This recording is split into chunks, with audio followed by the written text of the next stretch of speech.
भगवते वासुदेवाय। ओम नमो भगवते वासुदेवाय। ज्ञानतिग्रन्थस्य ज्ञानाञ्जनशलाकया चक्षुरुन्मिलितं येन तस्मै श्रीगुरुवे नमः। श्रीचैतन्यमनोभीष्टं स्थापितं येन भूतले स्वयं रूप कदा ददाति स्वपदान्तिकं। वन्देऽहं श्रीगुरु श्रीयुतापदकं श्रीगुरु वैष्णवांश। श्रीरूपं साग्रजातं सहगण रघुनाथान्वितं तं सजीवं साद्वैतं सावधूतं परिजनसहितं कृष्णचैतन्यदेवं श्रीराधा कृष्णपादान् सहगण ललिता श्रीविशाखान्तांश्च। नमो विष्णुपादाय कृष्णपृष्ठाय भूतले श्रीमते भक्तिवेदांत स्वामिनिति नामिने। नमस्ते सारस्वते देवे गौरवाणी प्रचारिणे निर्विशेष शून्यवादी पाश्चात्य देशतारिणे। नमो विष्णुपादाय कृष्णपृष्ठाय भूतले श्रीमते भक्ति सिद्धांत सरस्वती नामिने। श्रीवासुभानवे देवी दयिताय कृपाब्धये कृष्ण संबंध विज्ञान दायिने प्रभुवे नमः। माधुर्योज्वल प्रेमाढ्य श्री रूपानुग भक्तिदा श्री गौर करुणा शक्ति विग्रहाय नमस्ते। नमस्ते गौरवाणी श्रीमूर्तये दीनतारिणे रूपानुगा विरुद्धाप सिद्धांत ध्वान्तकारिणे। नमो गौरक्षोराय साक्षात् वैराग्यमूर्तये विप्रलम्बरसान्मुखे पादाम्बुजाय नमो भक्ति विनोदाय सच्चिदानंद नामिने गौरषष्ठी स्वरूपाय रूपानुगावराय ते गौराविर्भाव भूमि स्वं निर्दिष्टा सज्जन प्रिय वैष्णव सार्वभौम श्री जगन्नाथाय ते नमः। वाञ्छाकल्पतरुभ्यश्च कृपा सिन्धुभ्येव च पतितानां पावनेभ्यश्च नमो महावदन्याय कृष्ण प्रेम प्रदायते कृष्णाय कृष्ण चैतन्य नामने गौरतुषे नमः। पंचतत्वात्मकं कृष्णं भक्तरूपस्वरूपकं भक्तावतारं भक्ताख्यं नमामि भक्तशक्तिकं। हे कृष्ण करुणा सिन्धु दीनबन्धु जगत्पते गोपेश राधाकान्त नमोस्तुते। जयतां सुरतरोर्पङ्गो मम मन्दमतिर्गति मत्सर्वस्य पादाम्बुजो राधा मदन मोहन दिव्य वृंदारण्यकल्पद्रुमादः श्रीमद्रत्नाकार सिंहासनस्थौ श्रीमद् राधा शील गोविंद देव पृष्ठालिभि सेवमानो स्मरामि। श्रीमान् रासरसारंभी वंशी भट्टकैः स्थितः कर्षन् वेणुसुनेर्गोपी गोपीनाथाय श्रीकृष्ण। तप्त कांचन गौरांगी राधे वृंदावनेश्वरी वृषभानुसुते देवी प्रणमामि। जय श्री कृष्ण चैतन्य प्रभु नित्यानंद श्री अद्वैत गदाधर श्रीवासादि हरे कृष्णा कृष्णा कृष्णा हरे हरे राम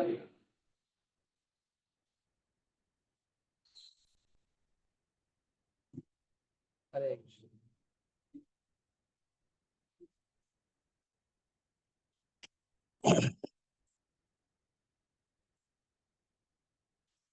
हरे कृष्णा। तो आज का जो विषय है बहुत ज्यादा गंभीर विषय है और बहुत फिलोसॉफिकल है। इसमें लीला कम है, कथा कम है, इंफॉर्मेटिव बहुत बहुत ज्यादा इंफॉर्मेशन है। कथा लीला सब थोड़ा कम है तो थोड़ा कम आनंद आए। ठीक है, मैं ट्राई करूंगा कुछ तड़का मार सकूं, नहीं तो आप लोग सोना नहीं। टाइम हो गया ना, रात का टाइम सो जाएंगे। तो भगवान चैतन्य महाप्रभु के 6 शिष्य थे, 6 षड गोस्वामी, 6 शिष्य। उन 6 गोस्वामियों के नाम हैं श्रील रूप गोस्वामी, श्रील सनातन गोस्वामी, श्रील रघुनाथ दास गोस्वामी, श्रील रघुनाथ भट्ट गोस्वामी, श्रील जीव गोस्वामी और श्रील गोपाल भट्ट गोस्वामी। ये 6 जो महाप्रभु के शिष्य हैं ये बहुत ही उत्तम कोटि के भक्त थे और इनकी प्रार्थना में कहा जाता है कि हमेशा भगवान के कीर्तन में लगे रहते थे, और इन्हें भगवान की कीर्तन, भगवान की भक्ति, भगवान का प्रचार, इसके अलावा ये अपने जीवन में कुछ और नहीं करते थे। हालांकि इनके जीवन का जो शुरुआत का समय था, और शुरुआत के समय पे ये जो भी गोस्वामी थे, इनमें से एक एक व्यक्ति जो है वो बहुत बड़े बड़े साम्राज्य का देखभाल करता था। जैसे इनकी प्रार्थनाओं में कहते हैं, त्यक्त्वा तूर्णमशेष मंडलपति। बहुत सारे राज्यों को, बहुत सारे गांवों को ये देखभाल करते थे ये लोग। कुछ लोग इसमें मिनिस्टर थे, फाइनेंस मिनिस्टर, प्राइम मिनिस्टर। वो जो थे वो बड़े जमींदार के पुत्र थे, और जमींदार की भी का भी धन का आय इतना है कि आजकल के जो वर्ल्ड के जो रिचेस्ट मैन है ना, कौन है अभी? बिल गेट्स के बाद हैं? एलोन मस्क, वो है फर्स्ट नंबर पर। ठीक है, जो भी तो जो भी है, उनसे भी ज्यादा धनी थे वो लोग। ऐसे रघुनाथ दास गोस्वामी के जो पिता थे, गोवर्धन मुजुमदार और हिरण्य मुजुमदार, उनके चाचा दोनों, उन दोनों का जो मंथली इनकम था, जो मंथली उनका कलेक्शन होता था, उनका मंथली कलेक्शन होता था लगभग 12 लाख स्वर्ण मुद्राएं, 12 लाख सोने के सिक्के कलेक्शन होता था एक महीने का, साल का नहीं। तो इस तरह से बहुत धनी थे।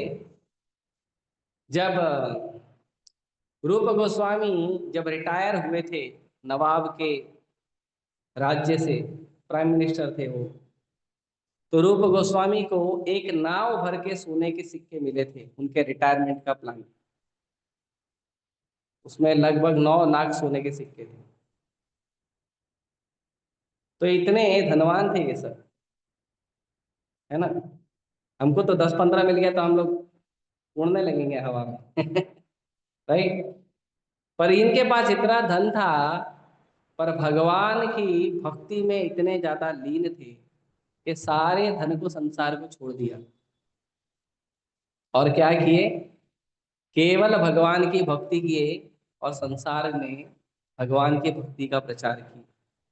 ये जो आज हम वृंदावन देखते हैं, आज हम जाते हैं वृंदावन में, तो वृंदावन में जाके देखते हैं कि वृंदावन में कालिया घाट है, वृंदावन में द्वादश आदित्य टीला है, वृंदावन में महावन है, तालवन है, उसके बाद बरसाना है, नंदगांव है, श्याम कुंड है, राधा कुंड है, गिरिराज गोवर्धन है। गिरिराज गोवर्धन में भी बहुत सारी लीलाएं, लीला स्थली हैं। ये जो आज हम देखते हैं ना, 500 साल पहले इसमें से कुछ भी नहीं था। 5000 साल पहले जब भगवान लीला करके गए थे, तो यमुना के वेग में पूरा वृंदावन जो है छुप गया, पूरा वृंदावन गायब हो गया। ये सब वृंदावन में ये सब वस्तु नहीं दिखती थी, खाली गोवर्धन गिरिराज जी दिखते थे, वो भी लोगों को पता नहीं था कि गिरिराज कौन है। तो चैतन्य महाप्रभु स्वयं उन्होंने श्याम कुंड और राधा कुंड की खोज की कि कहाँ पे है, गोवर्धन की तलहटी में। और उन्होंने आदेश दिया था अपने इन 6 शिष्यों को कि आप जाके वृंदावन की लीला स्थली को, भगवान की लीला स्थली को प्रकट कराइए। तो ये 6 गोस्वामी गए थे वृंदावन की लीला स्थली को प्रकट कराने। इसीलिए किसी भी व्यक्ति को यदि वृंदावन की यात्रा करनी है, तो वृंदावन जाकर सबसे पहला दिन ये 6 गोस्वामियों के समाधि पे जाके प्रणाम करना चाहिए। बिना इनकी कृपा के, बिना इनके मार्गदर्शन के आप वृंदावन दर्शन नहीं कर सकते। अगर आप वृंदावन चले भी जाओगे तो वृंदावन में पत्थर देखोगे, पेड़ देखोगे, पानी देखोगे, लस्सी देखोगे, चाय देखोगे, पराठे देखोगे, वृंदावन नहीं देखोगे। गेस्ट हाउस देखोगे, गेस्ट हाउस में सुविधा है या नहीं है वो देखोगे, लेकिन आप वृंदावन नहीं देखोगे। वृंदावन देखने के लिए आपको पहला दिन वृंदावन में पहुंच के पहला दिन गोस्वामियों के समाधि में जाके प्रणाम करो। जब आप वृंदावन जाते हो तो सबसे पहले आपको एक समाधि मिलती है प्रणाम करने के लिए, और वो है हमारे अ, संस्थापक आचार्य ऐसी भक्ति वेदांत स्वामी प्रभुपाद, उनकी समाधि, उनको प्रणाम करिए, क्योंकि उनकी कृपा से हमें ये 6 गोस्वामियों की शिक्षाएं प्राप्त हुई है। उसके बाद जाइए 6 गोस्वामियों को प्रणाम करिए, और वहीं पे आपको कई मंदिर मिल जाएंगे। जैसे सनातन गोस्वामी हैं, उनकी समाधि है अ, राधा मदन मोहन मंदिर में। रूप गोस्वामी की समाधि है राधा दामोदर मंदिर में। गोपाल भट्ट गोस्वामी की समाधि है राधा रमण मंदिर। ऐसे सभी गोस्वामियों की समाधि है, उनका दर्शन कर सकते हो, और भी कई आचार्य हैं। तो इसीलिए कभी भी किसी व्यक्ति को यदि भगवान का दर्शन करना है तो भगवान का दर्शन करने के लिए डायरेक्ट जाके भगवान के विग्रह को देख के दर्शन नहीं होगा। इसीलिए आप देखेंगे जो लोग भक्ति नहीं करते हैं वो भगवान के विग्रह को देखते हैं, भगवान के विग्रह को प्रणाम भी करते हैं, और बाहर जाने के बाद बोलते हैं तो पत्थर का मूर्ति है, तो फिर प्रणाम क्यों किया गया है? लेकिन क्या करें, वो खुद को मूर्ख साबित कर देते हैं ये बात बोल के। तो भगवान का दर्शन होता है पहले भक्त को के मार्गदर्शन से। बिना भक्त के मार्गदर्शन के भगवान का दर्शन नहीं हो सकता। इसीलिए पहले भक्त का उंगली पकड़ कर चलोगे तो आपको भगवान का दर्शन होगा। भौतिक संसार में भी आप देखिए, आपको मुख्यमंत्री या प्रधानमंत्री किसी से मिलना है, या कोई बड़े आदमी से मिलना है, अंबानी से मिलना है, अडानी से मिलना है, या किसी से भी मिलना है बड़े आदमी, आप डायरेक्ट नहीं मिल सकते। आपको उसका जो पर्सनल सेक्रेटरी है या उसका जो पर्टिकुलर जो उसका ऑफिस है, वो ऑफिस के प्रोसेस को फॉलो करना पड़ेगा। आप डायरेक्टली नहीं, वो कहीं बैठा है या कहीं जा रहा है, आप डायरेक्ट उसका आवाज देके लगे हेलो मुख्यमंत्री जी सुनो, ऐसा नहीं बोल सकते। ऐसा नहीं बोल सकते, और बोलोगे तो वो भी आपको हाथ दिखा के चले जाएगा, आपसे मिलेगा नहीं। बात मिलने के लिए, बात करने के लिए, ठीक से उनसे व्यवहार करने के लिए, दर्शन करने के लिए आपको सिस्टम फॉलो करना पड़ेगा। इसीलिए कई बार कुछ कम बुद्धि वाले बोलते हैं कि भगवान का दर्शन करने के लिए हमको बीच में एजेंट की जरूरत नहीं है। बिना एजेंट के तो तुम घर नहीं खरीद सकते हो। कर सकते हो क्या? भाड़े पे भी नहीं मिलेगा तुमको, खरीदने की तो बात ही छोड़। राइट।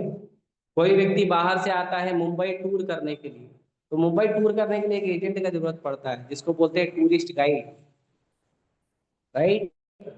तो वैसे जो व्यक्ति जानकार है उस व्यक्ति के मार्गदर्शन से ही हमें किसी वस्तु का ज्ञान होता है। वैसे ही भगवान का ज्ञान हमें तब होता है जब भगवान के बताए हुए सिस्टम को फॉलो करना। और भगवान के बताए हुए सिस्टम को हम कब फॉलो कर पाएंगे? जब भगवान के बताए हुए सिस्टम को जो व्यक्ति ऑलरेडी फॉलो कर रहा है वो व्यक्ति से सीखेंगे तब। अपने मर्जी से जाके दिया दिखाएंगे, अगरबत्ती दिखाएंगे, घंटी घुमाएंगे तो नहीं समझ में।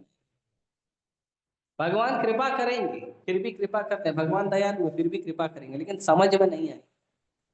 आपको उतना ही समझ में आएंगे जितना आपका बुद्धि है, उससे ज्यादा भगवान समझ में नहीं आए। बुद्धि बढ़ाने बढ़ाने के लिए आपको टॉनिक लेना पड़ेगा, और टॉनिक आपको डिवोटी के पास में। इसीलिए भक्तों के मार्गदर्शन में ही भगवान का दर्शन। तो भगवान चैतन्य महाप्रभु से ऐसे सनातन गोस्वामी जेल में थे, क्योंकि सनातन गोस्वामी ने क्या कहते हैं, वो बहुत बड़ा लीला है। वो केवल वो एक लीला को करूंगा तो आज का लेक्चर खत्म। तो सनातन गोस्वामी ने जो है उनको चैतन्य महाप्रभु का शरण लेना था, इसीलिए सनातन गोस्वामी ने विरोध किया। जिस राजा के यहाँ काम करते थे फाइनेंस मिनिस्टर, उस राजा का उन्होंने विरोध किया। तो राजा मुस्लिम था, उन्होंने विरोध क्या किया, तो वो बोले थे भाई मेरे को जाके भक्ति भजन करने दो, वो करने देने रहा। मुसलमान राजा था, तो उसने बोला तुमको भक्ति भजन करने नहीं मिलेगा। तो इन्होंने किसी तरह से फिर अपना जुगाड़ लगा के भक्ति भजन चालू कर दिया। राजा को पता चला चीटिंग हुआ है, तो राजा ने उठा के जेल में डाल दिया।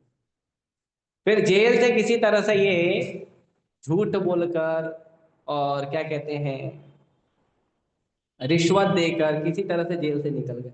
तो भक्त लोग ऐसा करते हैं। भगवान की भक्ति के लिए सब चलता है। अगर आपका गलत काम करने से आपके जीवन में भगवान की भक्ति की बढ़ोतरी होती है, भगवान की भक्ति के गुणों की बढ़ोतरी होती है, तो वो गलत भी सही है। और अगर आपका सही काम करने से आपके जीवन में, आपकी चेतना में भगवान की भक्ति खत्म होती है, वो अच्छा काम भी नहीं। तो सनातन गोस्वामी किसी तरह से वहां से निकले और उसके बाद लंबी यात्रा की है उन्होंने, बंगाल से होते हुए। फिर बाद में सनातन गोस्वामी चैतन्य महाप्रभु को जाके बनारस में मिले।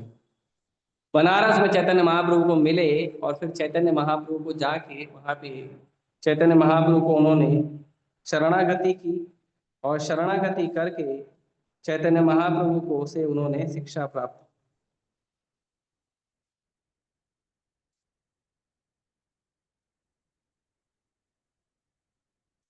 तो सनातन गोस्वामी शुरुआत में चैतन्य महाप्रभु को कहते हैं, नीच जाति नीच संगी पतिता अधमा, कुविषय कूपे पड़ी गोनाइनु जन्म, गोआइनु जन्म। तो सनातन गोस्वामी कहते हैं कि मैं नीच जाति में जन्म लिया हूँ और मैं नीच लोगों का संग किया हूँ। भक्तों का ये स्वभाव होता है, भक्त हमेशा अपने आप को छोटा बताते हैं। हालांकि भक्त बहुत बड़े होते हैं लेकिन छोटा बताते हैं। और मैं बहुत पतित हूँ, मैं मनुष्यों में सबसे ज्यादा अधम हूँ, और मैंने अपना पूरा जीवन जो है पापमय बिताया है। और महाप्रभु को कहते हैं, ये बहुत महत्वपूर्ण प्रश्न है। ये प्रश्न जिसके जीवन में आता है वही व्यक्ति भक्ति में आगे बढ़ता है। तो ये प्रश्न पूछते हैं सनातन गोस्वामी महाप्रभु को, के आमी केने आमाय जारे तापोत्रय, इहा नहीं जानी केवल हित। तो ये प्रश्न है सनातन गोस्वामी, हालांकि जिस समय चैतन्य महाप्रभु को मिले थे उस समय सनातन गोस्वामियों को कईयों भाषाएं आती थी, बंगाली, हिंदी, अरबी, उर्दू, फारसी, ऐसे कई भाषाएं आती थी। और वो बहुत स्कॉलर थे, सारस्वत ब्राह्मण थे, उनका जन्म सारस्वत ब्राह्मण परिवार में हुआ था। बहुत स्कॉलर थे, बहुत ज्ञानी थे, और किसी का भी प्रॉब्लम होना ऐसे सॉल्व करते थे। लेकिन जब वो अपने गुरु से मिले तो अपने गुरु को जाके बोलते हैं, चैतन्य महाप्रभु भगवान भी हैं, उनके गुरु भी हैं, उनको जाके बोलते हैं, प्रभु मैं नहीं जानता कि मैं कौन हूँ, और मैं ये भी नहीं जानता कि मेरे को ये संसार के जो दुख हैं वो क्यों सता रहे हैं। जैसे हमारे जीवन में जब सुख आता है तो हम उसको बढ़िया एंजॉय करते हैं, चलो आज बर्थडे पार्टी, हरी बोल, चलो बर्थडे करेंगे, चलो आज किसी का शादी है, चलो बढ़िया, चलो आज भंडारा खाना, चलो जाएंगे, है ना। किसी ने हमको नया कपड़ा गिफ्ट कर दिया, किसी ने पेन गिफ्ट कर दिया, किसी ने आईफोन गिफ्ट कर दिया, खुश हो जाते हैं। लेकिन जब दुख आता है तो हमको समझ में नहीं आता क्यों आया, ये दुख मेरे जीवन में आया क्यों। चैंटिंग मत करो, लेक्चर सुनते समय जब नहीं, मेरे जीवन में दुख आया क्यों, मैं क्यों दुखी हूं। समझ में तो आता है कि दुख आया है, मैं दुखी हूं, लेकिन ये समझ में नहीं आता ये दुख आया क्यों। और इस अज्ञान में हम दुख को खाली सह लेते हैं, लेकिन ये विचार नहीं करते हैं कि मेरे जीवन में दुख आया ही क्यों, मैं ये दुख क्यों सह रहा हूं, मेरे जीवन में सुख क्यों आया, मेरे जीवन में जो भी परिस्थितियां घट रही हैं अच्छी या बुरी, वो क्यों हो रही हैं, मेरे से उसका क्या लेना देना है। जैसे कोई अनजान व्यक्ति आके आपको मिले तो आप उसको पूछते हो आप कौन हो, बातचीत करते हो, और फिर उसके बाद आप उसको ये भी पूछते हो कि आपको मेरा नाम, मेरा पता या मेरे से कनेक्शन किसने कराया, कौन व्यक्ति है जिसने जोड़ कर दिया आपका मेरा। जैसे मुझे कभी फोन आता है, कभी अनजाने नंबर से फोन आता है, तो मैं उसको पहला प्रश्न पूछता हूँ, आपका नाम क्या है, आप कहाँ से हो, और आपको मेरा नंबर कहाँ से मिला। ये तीन प्रश्न, ये तीन प्रश्न मैं सबसे पहले पूछता हूँ। क्योंकि पहले हमको कनेक्शन पता चलना चाहिए। जब तक कनेक्शन नहीं पता चलेगा तब तक उस व्यक्ति का हमारे लाइफ में वैल्यू क्या है, इसीलिए पूछना चाहिए। तो यही कनेक्शन हमारे हमें संसार के संबंध में भी पूछना चाहिए कि मैं कौन हूं इस संसार में। ऐसे तो हम अपने आप को जन्म लेते ही बेटा बेटी बना लेते हैं, है ना। फिर थोड़े बड़े होते हैं, फिर बेटा बेटी बनने के बाद फिर बड़े होते हैं तो देखते हैं और भी हमारे हमारे जैसे और भी लिविंग फर्नीचर है। हम एक फर्नीचर है और भी लिविंग फर्नीचर है हमारी तरफ। तो दो प्रकार के फर्नीचर होते हैं, एक डेड फर्नीचर, एक लिविंग फर्नीचर। इसको डेड फर्नीचर बोलते हैं, इसको लिविंग फर्नीचर बोलते हैं। दोनों फर्नीचर ही है ना, क्योंकि ये इमूवेबल है और ये मूवेबल है। ये मूवेबल इसके लिए है क्योंकि इसके अंदर भगवान का अंश है, आत्मा। और ये मूवेबल नहीं है, क्यों? क्योंकि इसके अंदर आत्मा नहीं है। तो इसको कोई आत्मा पकड़ के हिलाता तो हिलता है, नहीं तो नहीं हिलता। तो जब हम थोड़े और बड़े होते हैं तो हमको दिखता है हमारे भाई हैं बहन हैं, फिर थोड़े और बड़े होते हैं तो मम्मी है, मम्मी के भी भाई बहन है, पापा के भी भाई बहन है, काका नाना चाचा मामा ताऊ, ये सब बड़ा बड़ा परिवार हो गया। फिर स्कूल में जाते हैं तो देखते हैं हमारी तरह और भी लोग हैं हमारी उम्र के, है ना, ए फॉर एप्पल पढ़ने वाले, हमटी डमटी पढ़ने वाले, है ना, हम लोग ये भी देखते हैं। टीचर से मार खाने वाले, टीचर से शाबाशी लेने वाले, राइट। तो ये सब भी हम देखते हैं। उसके बाद और बड़े होते हैं तो फिर पता चलता है कि हम लोगों को पढ़ने का इच्छा नहीं है लेकिन पढ़ाया जा रहा है, ये बोल के कि हमारा भला होगा। और माँ बाप की बात मान लेते हैं कि माँ बाप ने बोला हमारा भला होगा। ये नहीं कि पलट के देखे समाज में किसका भला हुआ है कि पढ़ाई से, वो नहीं देखते हैं। पर चले आते, ठीक है माँ बाप ने बोला भला होगा तो होगा, तो चले जाते पढ़ने के लिए। फिर पता चलता पढ़ने में कंपटीशन लगा हुआ है, और माँ बाप ही सिखाते हैं कंपटीशन करना। और कंपटीशन का जो बीज माँ बाप डालते हैं वो बीज बाद में जाके इतना बड़ा पेड़ बन जाता है कि समाज में उस कंपटीशन का नाम पड़ जाता है cut throat competition. Cut throat competition जानते हैं? कट मतलब काटना, थ्रॉट मतलब गला, गला काट प्रतियोगिता। बचपन में हमको माँ बाप डालते हैं पूरे स्कूल में फर्स्ट हुई आना, बचपन में तो माँ बाप ही डालते हैं, है ना। स्पोर्ट में फर्स्ट तुम आना, सिंगिंग में फर्स्ट तुम आना, ड्राइंग में फर्स्ट तुम आना, मम्मी पापा ही बोलते हैं कंपटीशन करो। फिर जब आगे बढ़ते हैं तो फिर वही कंपटीशन जब बड़ा पेड़ बन जाता है तो वो कंपटीशन का नाम पड़ जाता है कट थ्रॉट कंपटीशन।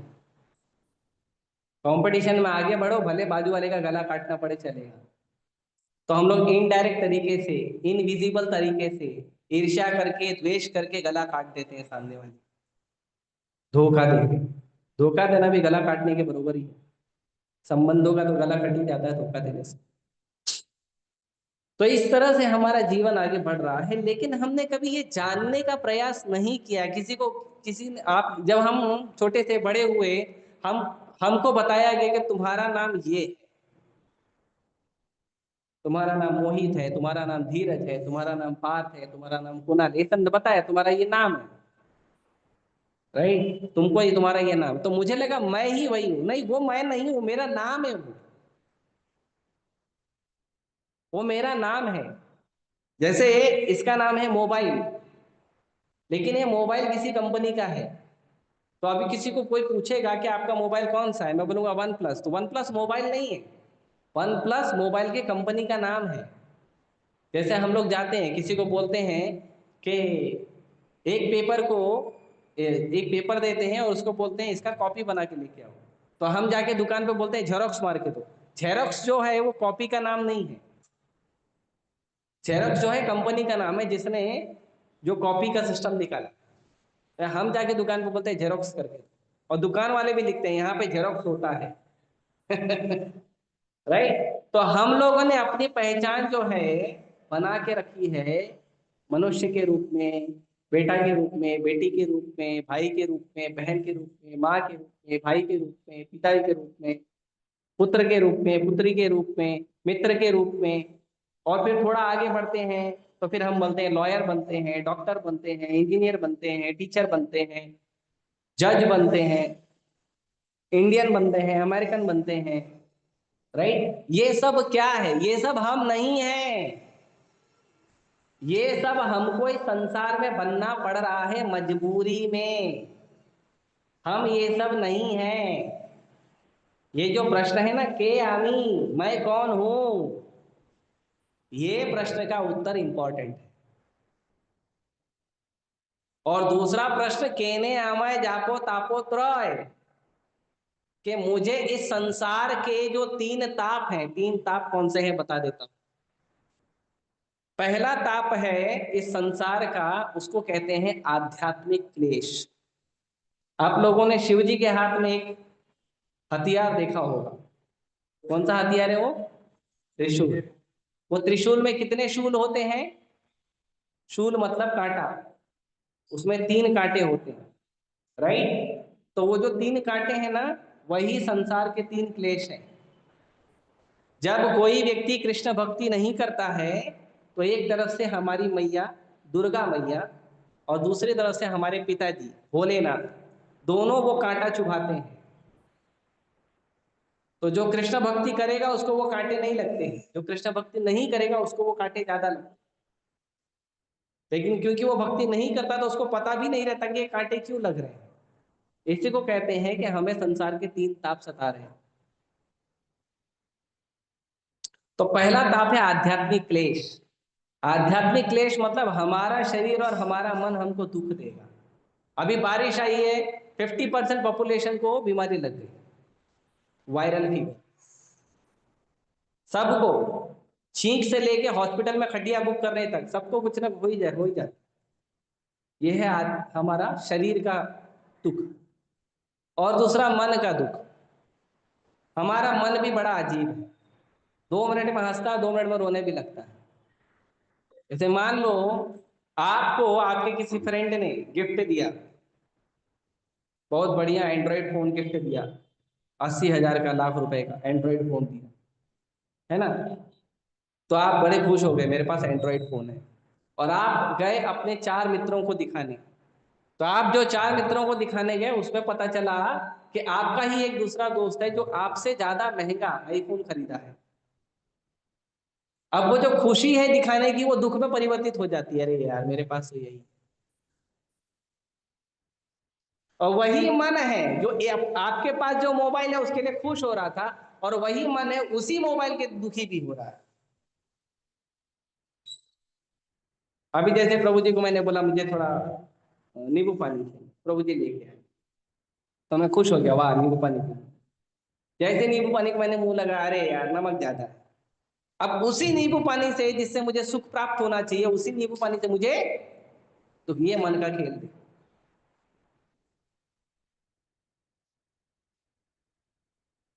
देखो मन का खेल।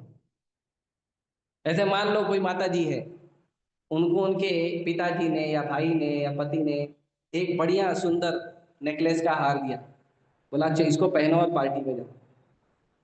ठीक है, उसको उन्होंने पहन लिया, पार्टी में जा रहे थे। वो घर में कुछ लटक रहा था, वो नेकलेस में फंस गया और नेकलेस तुरंत टूट गया। अब जब तक पहने थे तब तक बहुत खुशी थी, जैसे ही वो टूटा तुरंत दुख शुरू हो जाए। अब पार्टी में जाने का जो सुख है, आनंद है, और दुनिया को नेकलेस दिखाने का जो सुख है, वो तुरंत दुख में परिवर्तित हो गया।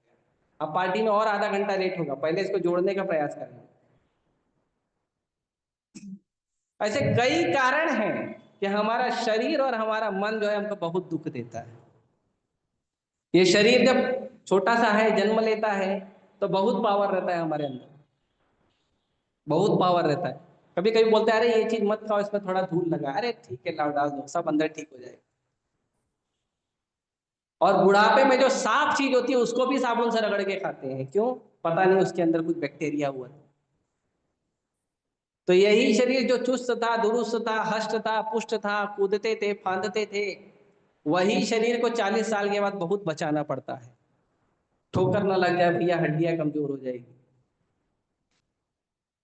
है ना। तो हमारा ही शरीर और हमारा ही मन जब दुख देता है तो उसको बोलते हैं आध्यात्मिक क्लेश। उसके बाद दूसरा क्लेश होता है आदि भौतिक क्लेश। आदि भौतिक क्लेश मतलब हमारा मन, हमारा शरीर तो हमको तकलीफ दे रहा है, दूसरे का मन और शरीर भी हमको तकलीफ दे रहा है। ऐसे आप लोग कभी कभी बैठे रहते हो क्लास में, टीचर का लेक्चर सुन रहे हो और ऊपर पीछे से आपका दोस्त आपको ऐसे ही चलते चलते टपली मार के निकल जाता है, और कैसा है। अब समझ में नहीं आता है उसको अच्छा बोलूं या बुरा बोलूं। अच्छा इसलिए क्योंकि मित्र है, उसने हमारा हालचाल पूछा, और बुरा इसलिए ध्यान दे रहा था, मैं लेक्चर में टपली मार के चले गए। फिर कभी मच्छर काट लेता है, कभी खटमल काट लेता है, कभी कॉकरोच परेशान करता है। ये क्या है? दूसरा शरीर है, आपका शरीर नहीं। आपका शरीर, आपका मन तो आपको तकलीफ दे रहा है। सड़क पर चल रहे हो, किसी ने ठोकर मार दिया, ट्रेन में चल रहे हो, किसी ने पैर दबा दिया, उसके बाद न्यूज अलग आती है, कहीं चोरी हो रही है, कहीं डकैती हो रही है, कहीं टेररिस्ट अटैक हो रहा है, किसी का घर बुलडोजर से गिराया जा रहा है। तो ऐसे कई सारे दुख होते हैं। ये होता है आदि भौतिक क्लेश। दूसरे का शरीर, दूसरे का मन हमको तकलीफ देता है। ये दो क्लेश हो गए। इसलिए तो सबके जीवन में होता है, ये सब होता है ना। ठीक है, मतलब मैं नॉर्मल लोगों से बात ना, मुझे लगा इनमें से कोई शुद्ध भक्त होगा तो पहले प्रणाम करके फिर आगे बढ़ूंगा ना, आशीर्वाद लेके। तो तीसरा क्लेश होता है, अब हमारा मन, हमारा शरीर हमको तंग किया, संसार में दूसरे जीव जंतु भी हमको तंग कर रहे हैं, उसके बाद देवी देवता भी छोड़ते नहीं, वो भी अपना हिसाब पूरा करते हैं। तो उसको कहते हैं आदि दैवी क्लेश। कभी भूकंप आ जाता है, कभी सुनामी आ जाती है, कभी बाढ़ आ जाती है, कभी सूखा पड़ जाता है, कभी अकाल हो जाता है ना। कहीं कलेक्टिव कर्मा होता है, फ्लाइट, वो पूरी जो फ्लाइट है वो क्रैश हो जाती है, भरी की भरी नाव जो है पानी में डूब जाती है। तो ये सब, ये तीन प्रकार के क्लेश हैं, आध्यात्मिक क्लेश, आदि भौतिक क्लेश, आदि दैविक क्लेश। ये तीन प्रकार के क्लेश जो हैं वो इस संसार में रहने वाले हर जीव को, चाहे वो छोटी सी चींटी हो, चाहे वो ब्रह्मा जी, सबको सहना पड़ता है। इंद्र चंद्र वरुण वायु भी, उनको भी सहना पड़ता है। इंद्र बेचारे इतना मेहनत करके इंद्र का पोस्ट प्राप्त करते हैं, 100 अश्वमेध यज्ञ करना पड़ता है, तब जाके इंद्र का पोस्ट मिलता है। और वो पोस्ट प्राप्त करके इंद्र बैठते नहीं है, 2 दिन हुआ नहीं कि कोई असुर आ जाता, पोस्ट खाली करो, वो हो गया तुम्हारा, वो ये प्रॉपर्टी असुरों की है। कुछ आतंकवादी आ जाए, कभी कभी कुछ आतंकवादी आ जाते हैं, ये जमीन हमारी है, खाली करो, जाना पड़ता है। भले आपने खरीदा, लेकिन वो आके बोलता नहीं हमारी जमीन, हमने उधर झंडा लगाया। ठीक है। तो ऐसे सबको ये तीन प्रकार के जो क्लेश है वो सहने पड़ते हैं। तो क्लेश सहना नहीं है, उसके लिए पूछना भी चाहिए कि मैं क्यों सह रहा हूं, ये पूछना चाहिए। तो ये सनातन गोस्वामी ने हम सबके लिए पूछा, हम सबके लिए सनातन गोस्वामी ने ये प्रश्न पूछा।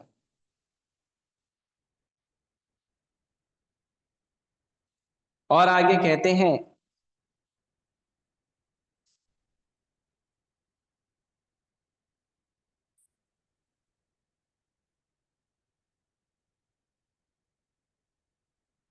ठीक है जाने दो, और ज्यादा लंबा हो जाएगा। तो भगवान चैतन्य महाप्रभु फिर उनको शिक्षा देना शुरू करते हैं, और भगवान चैतन्य महाप्रभु बताते हैं कि संसार में जितने भी जीव हैं, जितने भी लिविंग एंटिटी हैं, 84 लाख प्रकार के शरीर होते हैं। तो जो भी जीव इस संसार में आता है उसको 84 लाख प्रकार का शरीर, अलग अलग शरीर दिया जाता है। जब कोई जीव संसार में सबसे पहले आता है तो उसको सबसे पहले ब्रह्मा जी का शरीर दिया जाता है। मतलब हम लोग सब ब्रह्मा बने हैं एक बार, एक बार या कितना बार बने मालूम नहीं, पर ब्रह्मा बने हैं। ब्रह्मा बन के अगर वो भगवान कृष्ण की शुद्ध भक्ति करते हैं तो ब्रह्मा के पोस्ट से वापस वैकुंठ में चले जाते हैं। लेकिन हम लोगों ने ब्रह्मा बन के गड़बड़ी की थी, इसके लिए फिर ब्रह्मा बने, फिर देवी देवता बने, फिर इंसान बने, फिर पशु बने, फिर 84 लाख योनि में थपेड़ा खाते खाते, ठोकरे खाते खाते, मार खाते खाते अभी फिर से किसी तरह से हमें किसी वैष्णव के साधु की कृपा से इंसान का शरीर मिला है, और इसमें भी हम सोचते हैं प्रभु जी थोड़ा कंसेशन दे दो, भक्ति में बहुत ज्यादा तपस्या करा रहे हो, है ना। इसमें भी हम कंसेशन पूछते हैं। लेक्चर के बाद लोग पूछते हैं प्रभु जी आपने ये बोला था लेकिन हमसे नहीं होता क्या करें नहीं होता तो भाई क्या करूं हाँ? ठीक है, फिर भी आप देखते हैं कुछ कंसेशन देना तो बता दें। तो जो जीव है वो नाना प्रकार के शरीर में भटकता है, और ये जो जीव है भगवान की सबसे पहले तीन प्रकार की विशेष शक्तियां होती हैं। तीन प्रकार की विशेष शक्ति होती है। एक शक्ति होती है भगवान की आध्यात्मिक शक्ति, जो भगवान का धाम है, भगवान का भक्ति है, ये सब आध्यात्मिक शक्ति में। दूसरी शक्ति है बहिरंगा शक्ति, मटीरियल एनर्जी, जिसे नेचर कहते हैं अंग्रेजी भाषा। तो ये जो नेचर या मटेरियल एनर्जी है ये दूसरी शक्ति है। ये इंफीरियर एनर्जी है। इंफीरियर मतलब ये भ्रम में डालने वाली शक्ति है। भौतिक संसार झूठ नहीं है, भ्रम है। इसीलिए भौतिक संसार को कहते हैं माया। माया मतलब माँ मतलब नहीं, वो वस्तु जो नहीं है, वो वस्तु जो नहीं है उसी को सत्य मान के हम आगे बढ़ते हैं। जैसे हम लोगों को सिखाया जाता है पढ़ाई लिखाई कर लो अच्छी नौकरी मिलेगी, वो ग्रेजुएशन के बाद पता चलता है पेपर लेके घूमना पड़ेगा, अपने आप नौकरी नहीं मिलती, और जाके बोलना पड़ता है रिक्वेस्ट करके, लाइन लगा के, इंटरव्यू दे के। पहले तो इतने ज्यादा इंटरव्यू नहीं होते थे, पहले एक दो इंटरव्यू में क्रैक हो जाता था, अभी तीन तीन इंटरव्यू, चार चार इंटरव्यू होते हैं। प्रभु जी मेरा पहला राउंड हुआ, अभी दूसरा राउंड हुआ, अभी तीसरा राउंड हुआ, अभी चौथा राउंड हुआ। अरे, उससे अच्छा 16 राउंड करो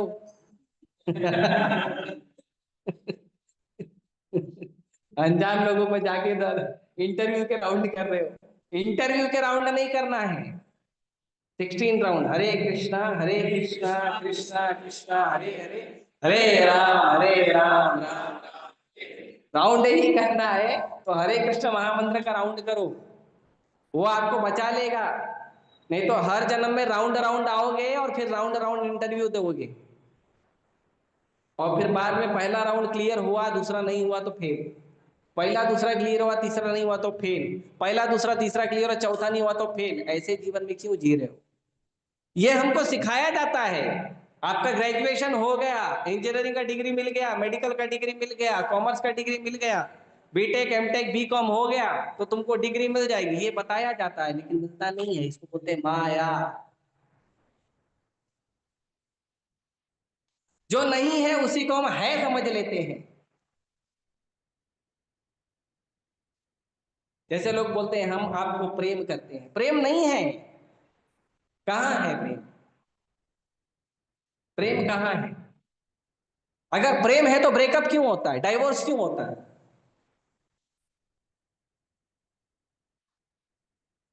प्रेम है तो ब्रेकअप शब्द नहीं होना चाहिए, डाइवोर्स शब्द नहीं होना चाहिए।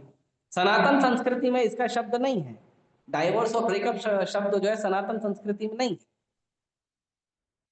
क्यों? क्योंकि सनातन संस्कृति में प्रेम सिखाया जाता है।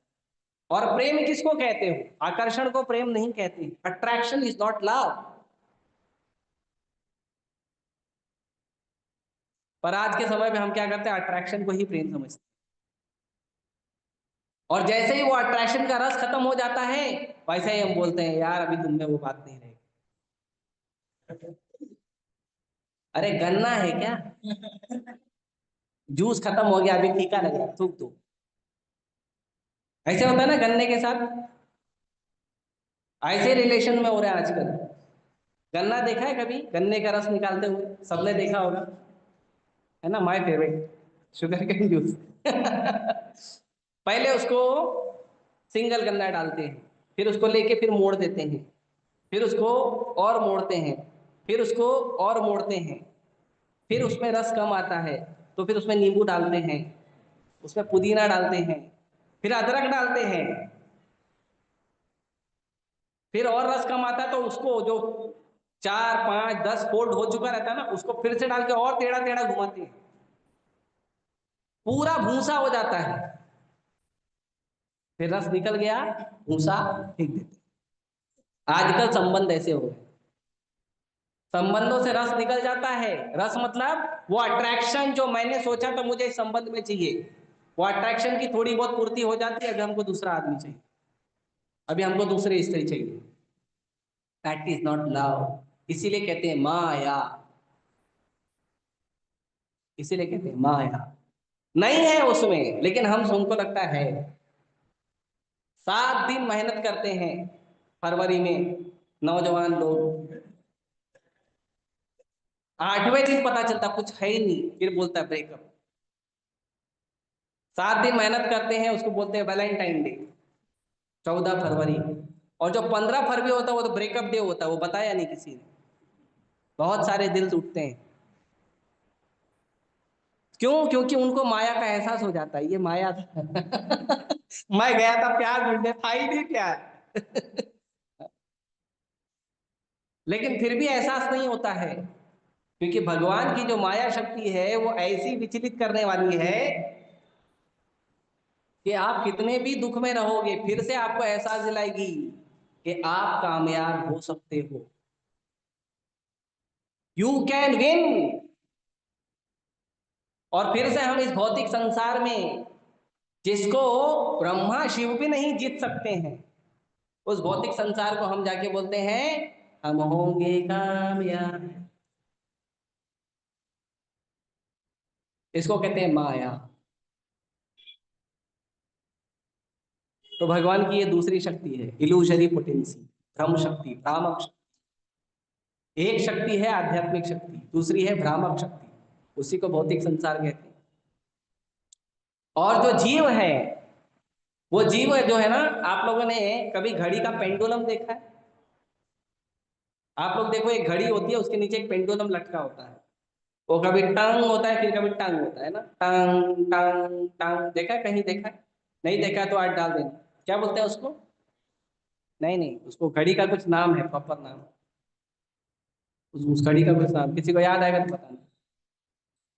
हाँ, घंटा घड़ी तो हिंदी में बोलते हैं, क्योंकि ये उसमें घंटा बजता रहता है ना, इसको अंग्रेजी में कुछ बोलते हैं।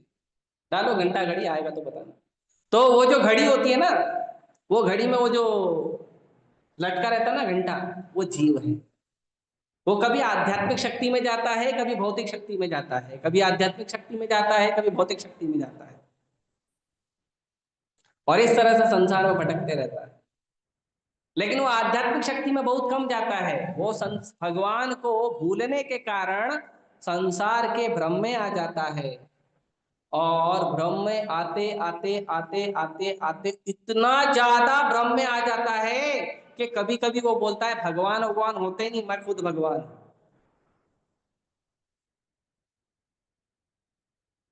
ये भ्रम की शक्ति का पावर देखिए, कि भ्रम की शक्ति जो है वो हमको भ्रम में डालती है, और हम इतने ज्यादा भ्रम में चले जाते हैं कि हम बोलते हैं भगवान वगैरह होते ही नहीं, मैं खुद भगवान हूं। जैसे मान लो भारत का कोई नागरिक है जिसको जेल में डाल दिया गया है, और जेल में जाने के बाद वो इतना ज्यादा उसका मेंटल स्टेट डिस्टर्ब हो गया है कि वो खुद बोलता है कि भारत में प्रधानमंत्री नाम का कोई होता नहीं, मैं खुद प्रधानमंत्री। उसको आप क्या बोलोगे? क्या बोलोगे उसको? हाँ, पागल बोलोगे ना। ऐसे पागल हो जाता है माया में, ऐसा पागल हो जाता है जीव माया में। और ये जीव माया में क्यों पागल होता है पता है? केवल एक ही कारण है, कृष्ण को भूलने के कारण। कृष्ण भूलिया जीव भोग वांछा करे, पाछे ते माया तारे झपटिया धरे। जब जीव कृष्ण को भूल जाता है, अपने प्रभु को छोड़ देता है, और भ्रामक शक्ति के भ्रम में आ जाता है, और संसार को भोगने का भाव रखता है, तब वो इस संसार में आ जाता है। और इस संसार में बार बार पैदा होता है, बार बार मरता है, और बार बार उसको लगता है कि अभी मैं सक्सेसफुल हो जाऊंगा, अभी मेरा जो इच्छा है आनंद लेने का, भोगने का, वो पूरा हो जाएगा, लेकिन वो कभी नहीं।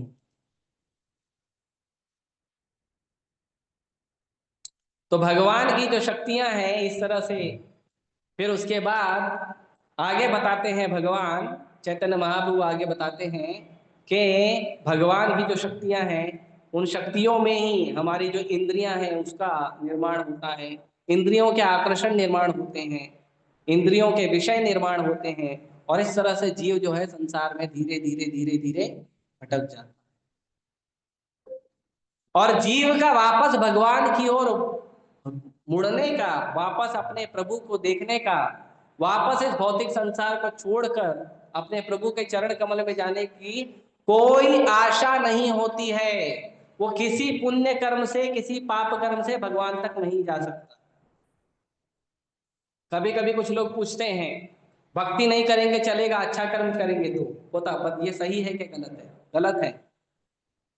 कितना भी अच्छा कर्म करोगे आपको भक्ति नहीं मिलेगी कृष्ण की। क्यों? क्योंकि अच्छा कर्म भी आपको भौतिक संसार में ही लेके आएगा। इसीलिए भगवान के जो भक्त होते हैं उनके लिए पाप तो पाप होता है, उनके लिए पुण्य भी पाप होता है, क्योंकि पुण्य के वजह से भी वापस संसार में ही आना पड़ेगा, पुण्य तो भोगना है ना। जैसे पाप करोगे तो पाप का फल भोगना है, वैसे पुण्य करोगे तो पुण्य का भी फल भोगने के लिए आना ही पड़ेगा। फिर पाप किया तो फिर नरक जाना पड़ेगा।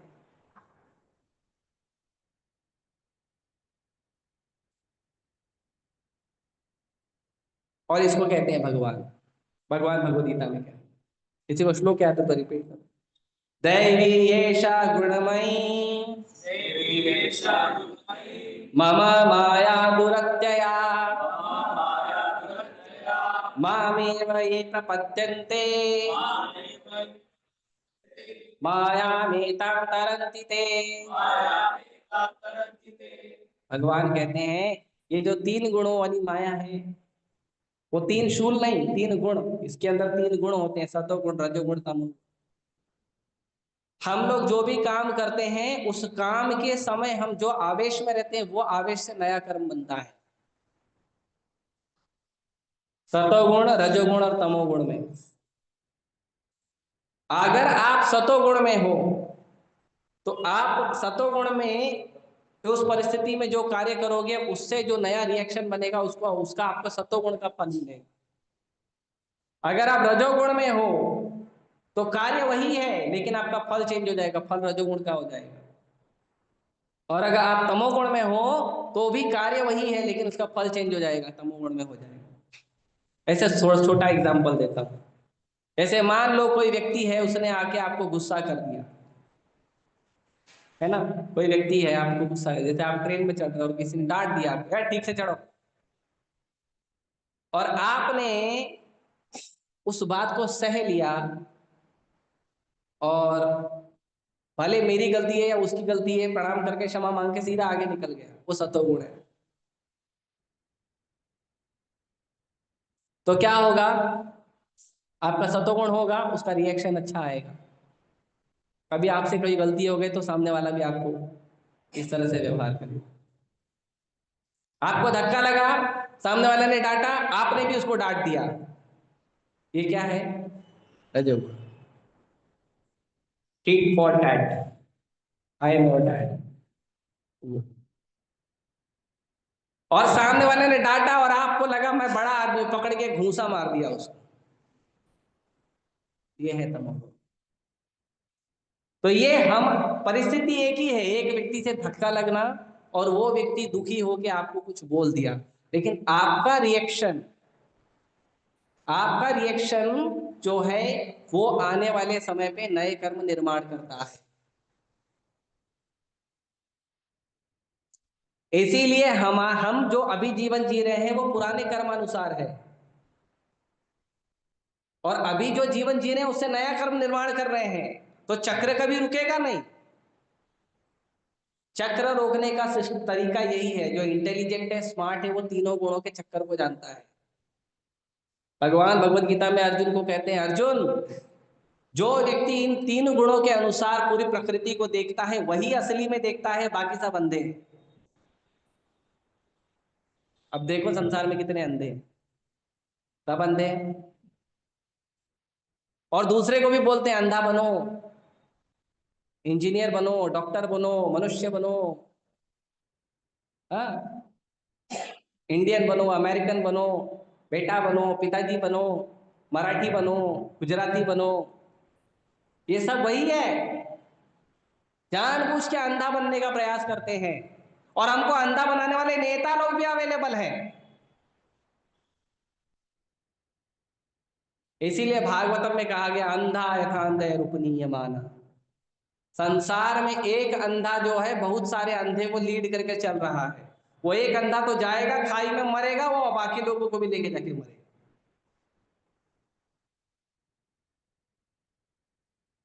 इसीलिए हमें क्या करना चाहिए, तो इसका उपाय क्या है, what is the solution? So the solution is, भगवान कहते हैं जब तक भगवान के किसी एक भक्त का चरण आश्रय ना हो जाए, जब तक भगवान के भक्त के मार्गदर्शन में हमारा जीवन निर्धारित न हो जाए, जब तक किसी भगवान के भक्त का हमें कृपा न मिल जाए, तब तक हम इस चक्कर से बाहर नहीं निकल सकते। तब तक हमें भगवान का कृपा नहीं मिलेगा, तब तक हमें बुद्धि नहीं आएगा कि हम इस संसार में दुख में हैं, हम इस संसार में फंसे, तब तक नहीं आएगा, तब तक बिल्कुल नहीं आएगा। तो इसीलिए भगवान के चरणों का, भगवान के भक्तों के, जो भक्त भगवान के चरण कमल की उपासना करते हैं, उन भक्तों का शरण ले लेना चाहिए। जैसे आपके स्कूल में, कॉलेज में कोई व्यक्ति है अच्छा पढ़ाई करता है, आप उसका संग करोगे तो आप भी अच्छा पढ़ाई करोगे। और कोई आपके स्कूल में है टपोरी है, आपके स्कूल या कॉलेज में कोई व्यक्ति है जो बदमाशी करता है, रोज टीचर का गाली खाता है, आप जाओगे तो आपको भी गालियां मिलेगी। और लोग बोलेंगे, लोग आप नहीं भी गलती करेंगे तो ही बोलेंगे नालायक तू उसका दोस्त है ना। ये संघ का बड़ा प्रभाव पड़ता है। इसीलिए 24 घंटा, हर क्षण हर समय हमें पूरा ध्यान रखना चाहिए हम संघ किसका कर रहे हैं। और हर क्षण हर समय हमें ध्यान रखना चाहिए, बहुत सावधान रहना चाहिए कि जो लोग अच्छे गुणों वाले हैं उनसे संग ज्यादा करें, और जो बुरे गुणों वाले हैं उनका संग कम करें। और ये बात केवल इंसानों की नहीं है, ये बात हर उस वस्तु की है जिस वस्तु से हमें बुरा गुण मिलता है, अच्छा गुण मिलता है।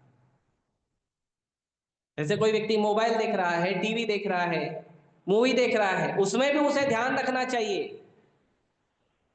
कि जिन वस्तु से हमारे जीवन में वैष्णव के गुण आएंगे, भक्तों के गुण आएंगे, सदाचारी के गुण आएंगे, केवल उन्हीं वस्तु को देखना है, उन्हीं वस्तु के साथ संबंध बनाना है। और जिनसे इसके विपरीत गुण आते हैं उन चीजों को छोड़ना शुरू कर देना चाहिए। और पूरा डेडिकेशन से, पूरे ध्यान से भगवान को रोज प्रार्थना करना चाहिए कि भगवान एक भक्त आपके चरण कमलों में आसक्त एक भक्त का मेरे साथ कनेक्शन करवा दो प्लीज, एक भक्त का करा दो, और मैं उसका संग करके एक अच्छा व्यक्ति बन जाऊं। रोज प्रार्थना करना चाहिए, क्योंकि सनातन गोस्वामी का ही एक लीला है। एक बार एक व्यक्ति शिव जी का बहुत महान भक्त था, तो शिव जी को प्रार्थना किया, बहुत बढ़िया तपस्या किया, तो शिव जी प्रसन्न हो गए। शिव जी आशुतोष है, फटक से प्रसन्न हो जाते हैं। पूरे 33 करोड़ देवी देवता में सबसे फास्ट सर्विस जो है, prompt active service, Bholenath ji का इमीडिएटली अवेलेबल हो जाती है। एक लोटा पानी डाल दो, ये टाइम अवेलेबल। तो शिव जी की प्रार्थना करें और शिव जी प्रकट हुए, तो शिव जी बोले बताओ क्या चाहिए।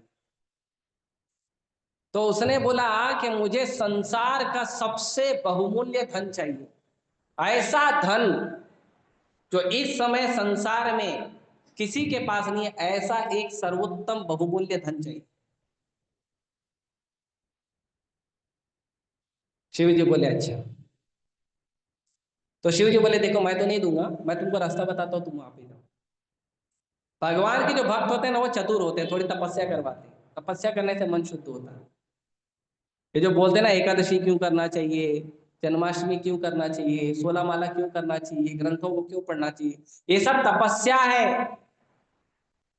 और ये कौन सी तपस्या है? तपो दिव्यम, दिव्य तपस्या है, जिससे हम बहुत फास्ट शुद्ध होंगे। तो शिव जी क्या किए?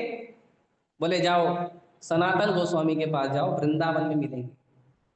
और ये जो गोस्वामी लोग रहते थे ना, इनका कोई परमानेंट एड्रेस नहीं रहता था। ये आज एक पेड़ के नीचे रहते, कल दूसरे पेड़ के नीचे चले जाते, कोई परमानेंट एड्रेस नहीं रहता था।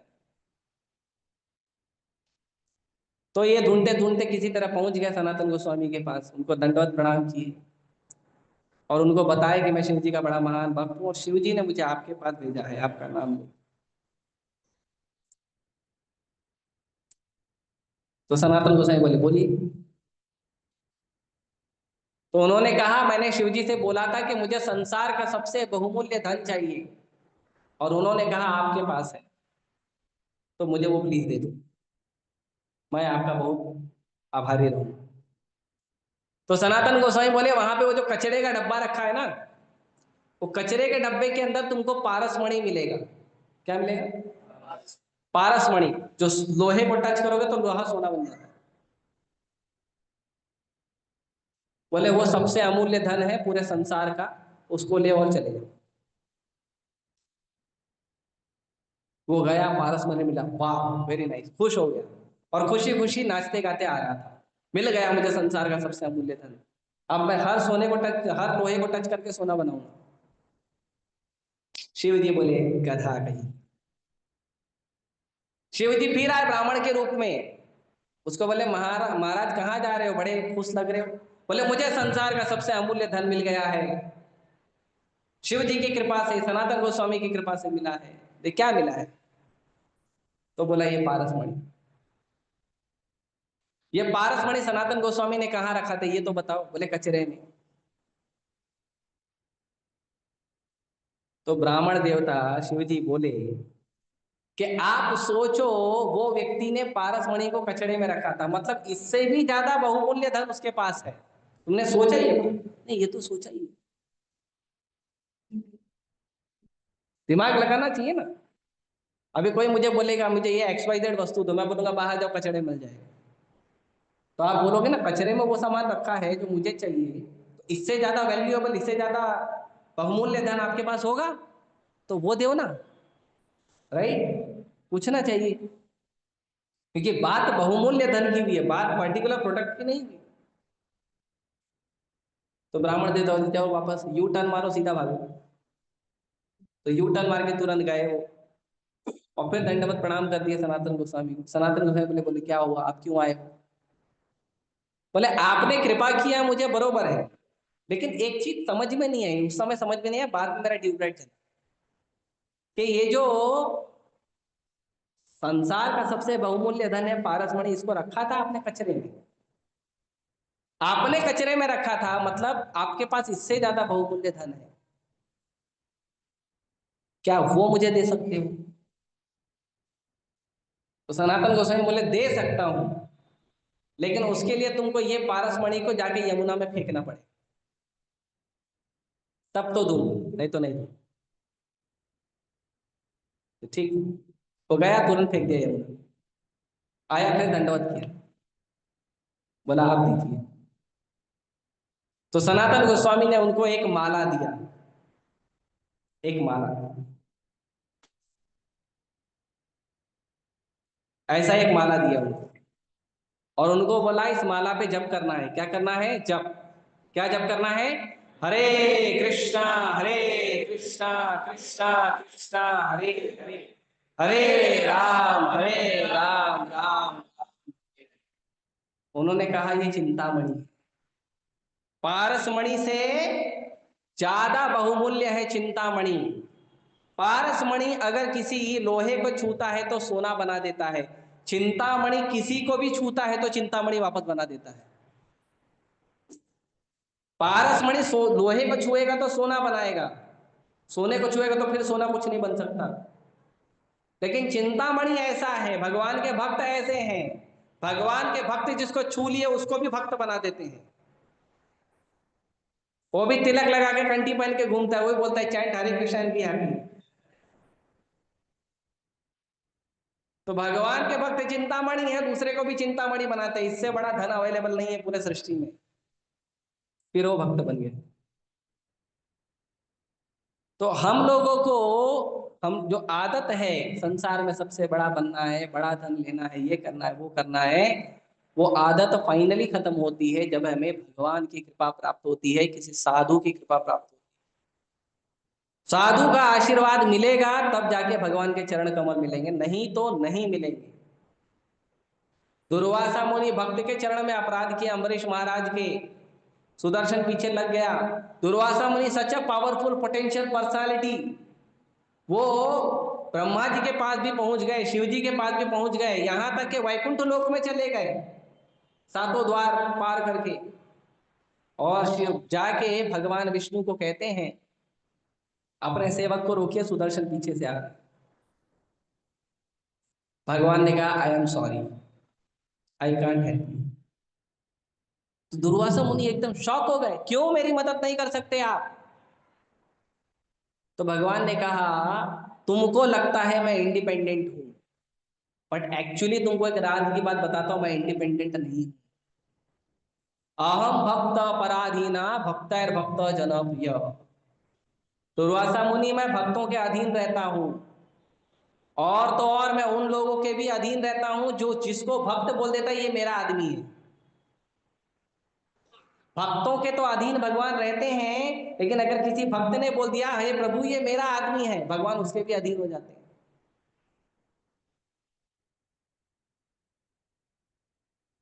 बोला ठीक है, समझ में आ गया फिलोसॉफी, अभी सॉल्यूशन बताओ। गुरु सुदर्शन पीछे पड़ा है। तो भगवान बोले, वैष्णव अपराध का एक ही निवारण है, जाके वैष्णव की सेवा करो। वैष्णव अपराध को आप हरे कृष्ण महामंत्र से भी नहीं काट सकते।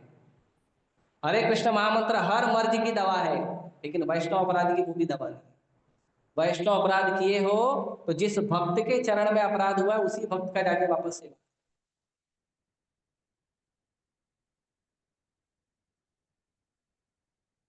तो भगवान के जब भक्तों की कृपा मिलती है तब जाके भगवान का कृपा प्राप्त होता है, नहीं तो नहीं।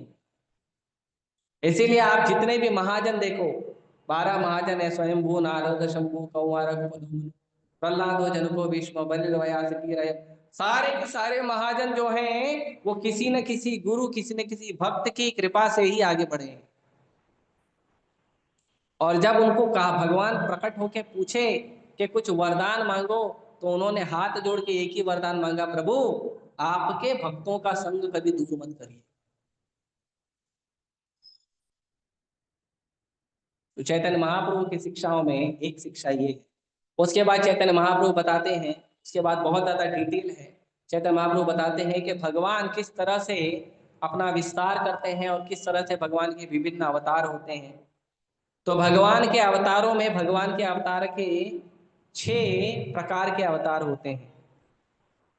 6 प्रकार के अवतार।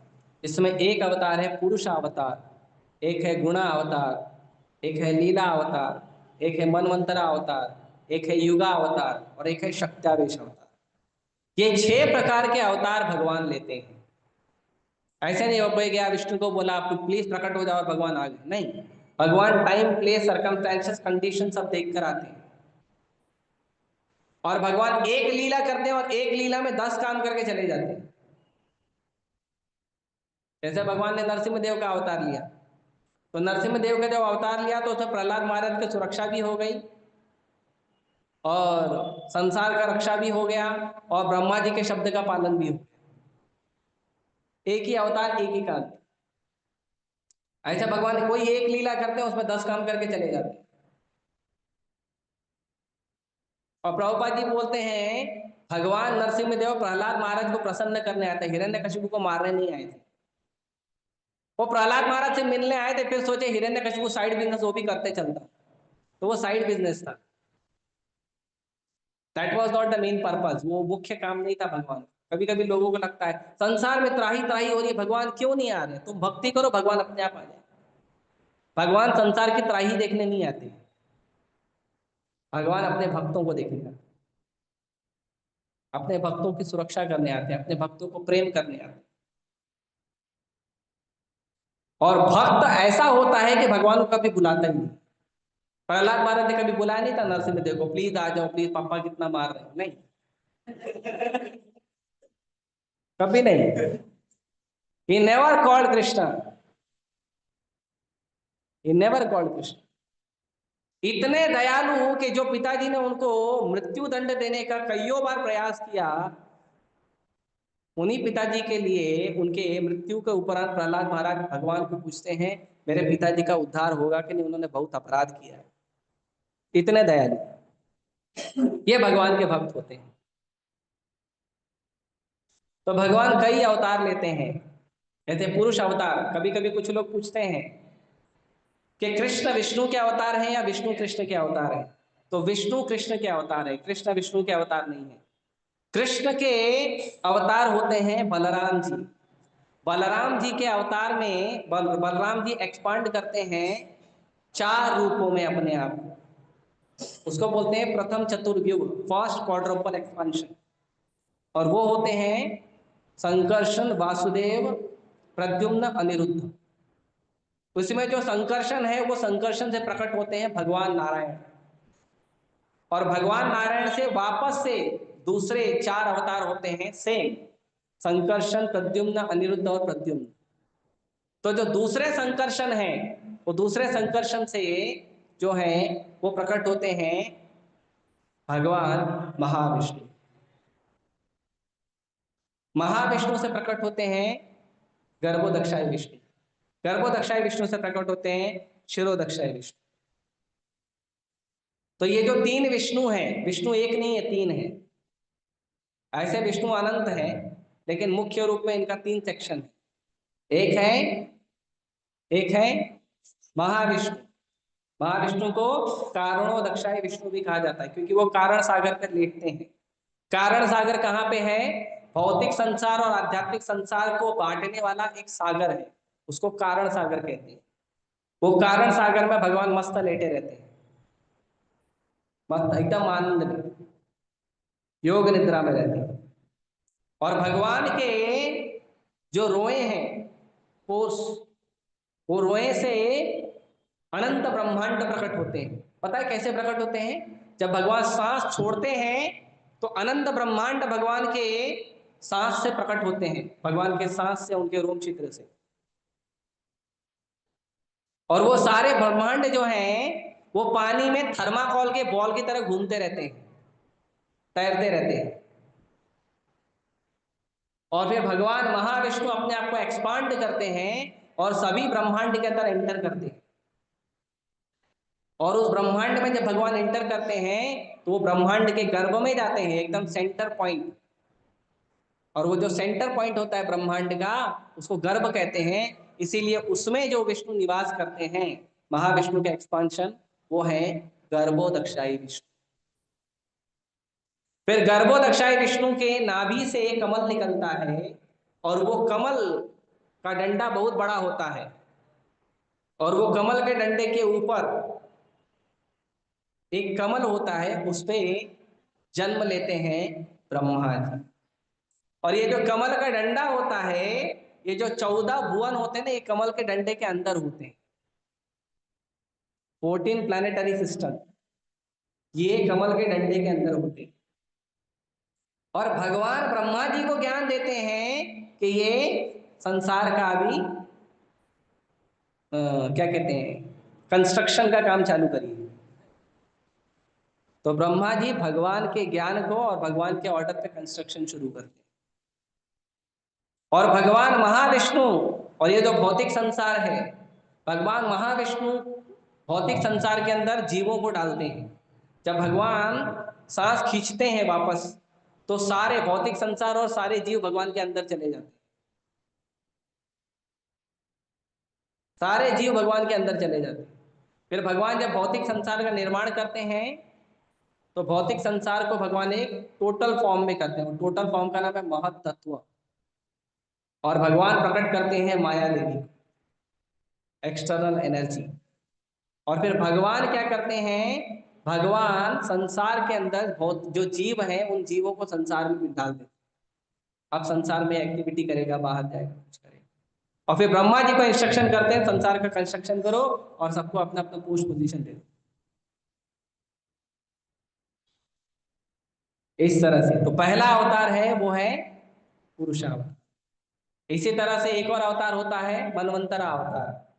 मनवंतरा अवतार ब्रह्मा जी के एक दिन में, 100 साल में नहीं, ब्रह्मा जी के एक दिन में 12 घंटे ब्रह्मा जी छुट्टी पे रहते हैं, सोना खाना पीना साधना भजन वो करते हैं।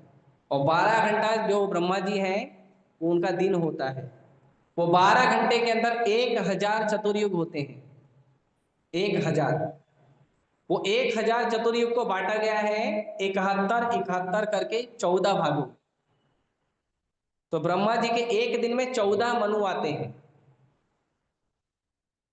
अभी जो है, अभी जो युग चल रहा है वो 7वें मनु का चल रहा है, वैवस्वत मनु। वैवस्वत मनु 7वें मनु का 28वां चतुर्युग चल रहा है। तो जो 14 मनु है, हर एक मनु के काल में भगवान एक अवतार लेते हैं।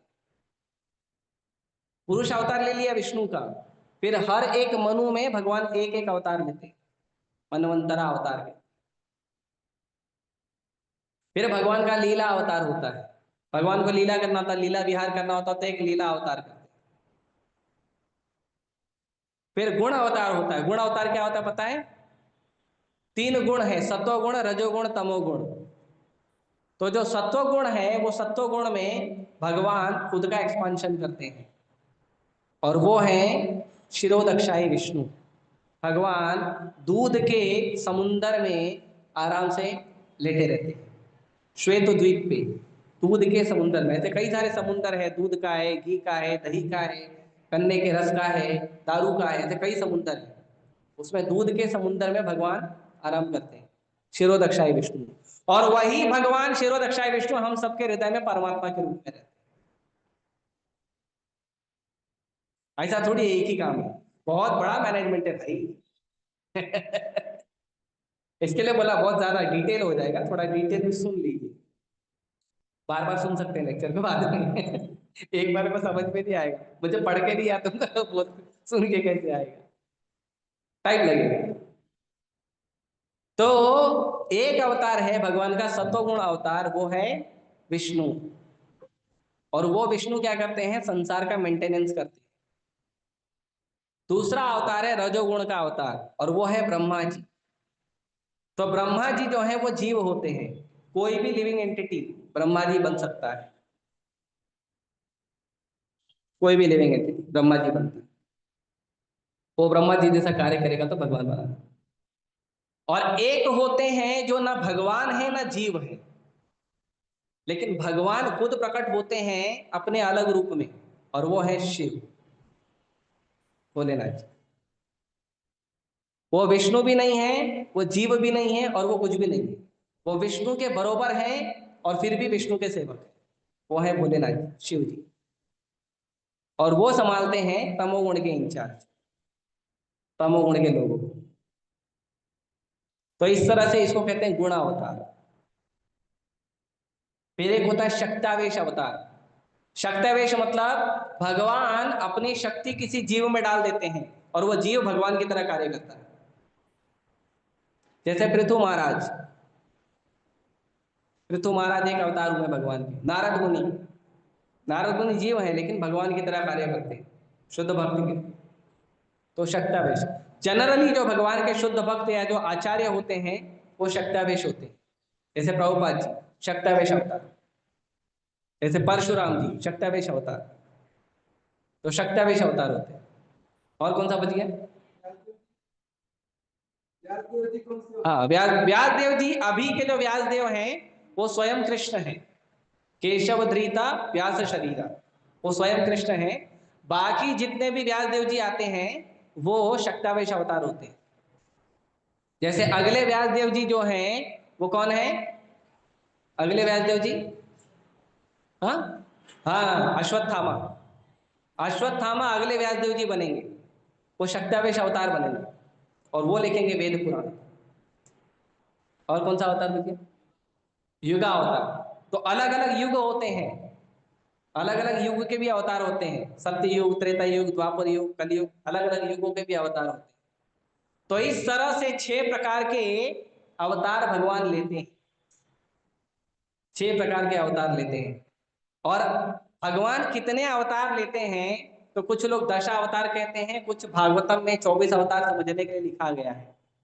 लेकिन चैतन्य महाप्रभु कहते हैं समुद्र के किनारे खड़े होकर समुद्र की लहरों को गिनो, जितनी लहरें उतना अवतार। किसी को जानना है भगवान कितना अवतार लेते हैं, जुहू बीच पे आ जाना, 24 घंटा खड़े रहना, कितना होएगा गिन के बताना। कोमा में नहीं जाना। पेट होके गिर जाएगा। ठीक है, तो भगवान अनेकों अवतार लेते हैं। तो इस तरह से, और भगवान जो है वो अनेकों अवतार लेते हैं और अनेकों रूप में भी। जैसे 12 महीने होते हैं, तो 12 महीने के हर महीने के एक प्रधान भगवान होते हैं। ये जो 4 भगवान है, संकर्षण, अनिरुद्ध, प्रद्युम्न और वासुदेव, ये चारों भगवान अपने अपने आप को एक्सपांड करते हैं, 3 3 3 करके। और फिर इस तरह से 12 महीने के भगवान होते हैं। तो 12 महीने में 12 भगवान प्रधान होते हैं। जैसे मैं बताता हूँ, आप लोग के पास अगर वैष्णव कैलेंडर होगा तो उसमें आपको पता चलेगा। अभी ये जो महीना चल रहा है, ये महीने के जो प्रधान भगवान है वो है श्रीधर। फिर बाद में अगले महीने के प्रधान भगवान है ऋषिकेश। तो ये जो आप लोग 12 तिलक लगाते हो ना शरीर पे, ओम केशवाय नमः, ओम नारायणाय नमः, ओम माधवाय नमः, ओम गोविंदाय नमः, ओम विष्णुवाय नमः, ओम मधुसूदनाय नमः, ओम त्रिविक्रमाय नमः, ओम वामनाय नमः, ओम श्रीधराय नमः, ओम ऋषिकेशाय नमः, ओम पद्मनाभाय नमः, ओम दामोदराय नमः। ये जो हम 12 तिलक लगाते हैं ना, ये 12 तिलक 12 महीने के प्रधान भगवान है। इसीलिए हम लोगों को अलग से ज्योतिष, राशि फल, ये वो करने की जरूरत नहीं है। 12 तिलक लगाओ, बस बात खत्म।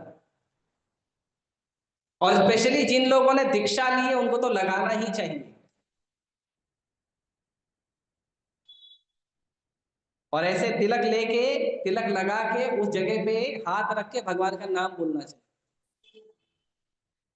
और हमारे मंदिर के हेड पुजारी रामरूप प्रभु बताते हैं कि ये जो लोग कुंडलिनी जागरण कराते हैं ना, बहुत मेहनत कराते हैं, पैसा वैसा ले लेके बहुत, वो बोलते हैं अगर आप केवल 12 तिलक लगाओगे जीवन भर तो आपका पूरा कुंडलिनी जागरण ऐसे ही, अलग से आपको कुंडलिनी जागरण करने की जरूरत नहीं।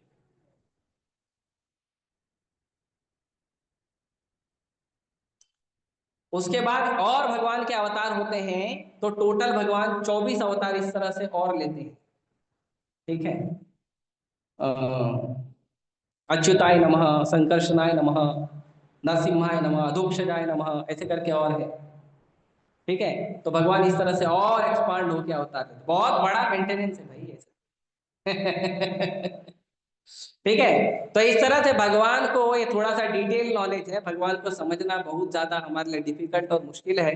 इसके लिए प्रयास करिए कि सबसे पहले भगवान को समझने के लिए आप भगवान के भक्तों का शरण लीजिए, और भगवान के भक्तों ने जैसा बताया है भगवान का भक्ति, वैसा भक्ति करिए, तब जाके।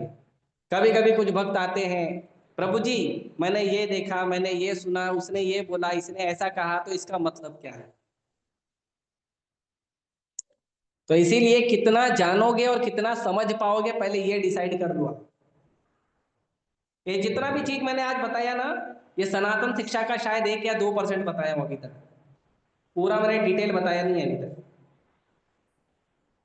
उसमें भी कौन से भगवान, जैसे भगवान एक है केशव, केशव भगवान, तो केशव भगवान किसको बोलते हैं? सारे के सारे विष्णु रूप है, सारे के सारे चतुर्भुज है, लेकिन आप कैसे पहचानोगे ये भगवान को केशव कहते हैं, ये भगवान को नारायण कहते हैं? उसका भी सिम्टम बताया है सनातन शिक्षा में। है ना? तो बहुत टाइम लगेगा इसके लिए। सबसे पहले सिंपल तरीके से, पहले हमारा जो शुरुआत हुआ है भक्ति का, वो भक्ति के शुरुआत को अच्छे से करिए। ठीक है? और भगवान एकदम क्लियर कहते हैं, बिना भक्ति के, बिना भगवान के भक्तों के मार्गदर्शन के असंभव है भगवान को 1% भी समझ पाना। और भगवान बहुत ही क्लियर, चैतन्य महाप्रभु कहते हैं कि भगवान चैतन्य महाप्रभु या भगवान कृष्ण को समझ पाना किसी भी ध्यान योग, ज्ञान योग, कर्म योग, किसी भी चीज से संभव नहीं। भूल जाइए। अगर आपको ऐसा लगता है कि हम भक्ति के अलावा और कोई तरीका है भगवान को समझने का, मुक्ति मुक्ति सिद्धि कुछ है, तो आप भ्रम में हो, सबसे बड़े भ्रम में हो। एक ही तरीका है, भगवान एकदम क्लियर भगवद गीता में कहते हैं, भक्त्या माम अभिजानाति। केवल भक्ति से मुझे जाना जा सकता है, कि एकदम स्पष्ट कहा है भगवान ने। कोई दूसरा तरीका भगवान ने नहीं बताया है। भगवान ने अर्जुन को बताया, ज्ञान योग बताया, ध्यान योग बताया, कर्म योग बताया, बहुत सारे सिस्टम बताए, बहुत सारा चीजें बताया। अर्जुन बोला नहीं समझ में आया, एक एक सिस्टम बताओ। अर्जुन को तो समझ में आया, अर्जुन भगवान के शुद्ध भक्त है। हमको नहीं समझ में आता, तो हमारे लिए अर्जुन ने बोला, कलयुग के जीव हैं, एक एक चीज बताओ, ओनली वन। तो भगवान ने बोला भक्ति। केवल भगवान के चरण कमल में, भक्तों के मार्गदर्शन में, दिव्य प्रेममयी भक्ति द्वारा ही भगवान को जाना जा सकता है, और दूसरा कोई तरीका नहीं। कभी कभी कुछ लोग बोलते हैं, वो वृंदावन के भगवान का बताओ, द्वारका के भगवान का बताओ। अभी उसका चैप्टर ओपन करेंगे तो और जाएगा, उसमें भी रस का भेद है। कौन से भगवान वृंदावन चंद्र बनते हैं, कौन से भगवान वासुदेव बनते हैं, बलराम जी का क्या रोल है, बलराम जी वृंदावन के हैं या द्वारका के हैं या मथुरा के हैं, वो और डिटेल है इसी में। है ना? तो बहुत डिटेल इसका ज्ञान है। हालांकि अगर हम इसको डिटेल बताने जाएंगे तो 15-15 20-20 दिन हमारा क्लास चलाना पड़ेगा, वो भी 2-2 घंटे का एक लेक्चर। तब जाके शायद थोड़ा सा हम समझ पाएंगे सनातन गोस्वामी की कृपा। तो इस तरह से फाइनल कंक्लूजन यही है कि भगवान कहते हैं कि अर्जुन को भगवान कहते हैं, अर्जुन मैं तुमको कितना बताऊंगा और तुम कितना समझ पाओगे। एक सिंपल तरीका बताता हूं मुझे समझने का। ये जो पूरी सृष्टि देख रहे हो ना, ये पूरी सृष्टि मेरे एक स्पार्क पे टिकी हुई है। एका अंशेना स्थितो जगत, एक स्पार्क पे टिकी हुई है पूरी पृथ्वी। पूरा जो पृथ्वी नहीं, पूरा पूरा क्रिएशन, पूरा क्रिएशन, जितने भी भौतिक ब्रह्मांड हैं, जितना भी क्रिएशन है, वो भगवान कहते हैं मेरे एक स्पार्क पे, ओनली ऑन वन स्प्लेंडर, उसके ऊपर पूरा सृष्टि टिका हुआ।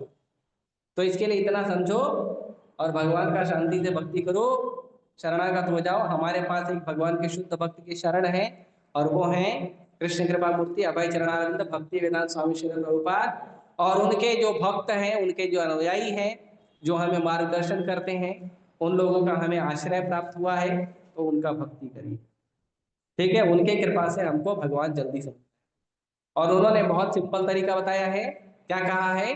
भगवान का नाम जप करो, ग्रंथों को पढ़ो, भक्तों का संग करो। अच्छे लोगों का संग मत करो, भक्तों का संग करो। भक्त अच्छे नहीं होते, भक्त दिव्य होते। अच्छे लोगों का संग करोगे, वह अच्छा व्यक्ति बुरा भी होता है, क्योंकि दारू पीने वालों को लगता है दारू पीना अच्छा है, गुटखा खाने वाले को लगता है गुटखा खाना अच्छा है, जो चोर होता है, उचक्का होता है, मर्डरर होता है, उसको लगता है मर्डर करना अच्छा है। तो अच्छे की परिभाषा कहाँ देखोगे? नॉनवेज खाने को वाले को लगता है नॉनवेज खाना अच्छा है ना? वो नुक्कड़ पे खड़े होके टपोरीगिरी करने वालों को लगता है टपोरी का काम अच्छा है, सड़क चलते लड़कियों को छेड़ना अच्छा है। तो अच्छे की परिभाषा में मत जाइए आप। दिव्य आइए, तपो दिव्यम पुत्र का ये न शुद्धेत सत्वम। दिव्य तपस्या में आइए, भक्तों का संग करिए, भगवान कृष्ण के भक्तों का संग करिए। वो भक्त जो भगवान की 12 महाजनों के चरण कमलों के आशीर्वाद से भक्ति करते हैं, उनका संग करिए और उनके संग से आप अच्छे भक्त बनिए। मैं प्रयास करता हूँ यहीं रोकने का, हालांकि बहुत सारा है अभी और बोलना, लेकिन मैं फिलहाल रोकता हूँ। किसी दिन बाकी लेक्चरों में थोड़ा थोड़ा करके बताने का प्रयास करेंगे, ठीक है। धन्यवाद। हरे कृष्ण। ठीक है, किसी का कोई प्रश्न है या कोई जिज्ञासा है? छोटी मोटी, बड़ी नहीं, बड़ी बोले तो फिर एक लेक्चर हो जाएगा। यस बता।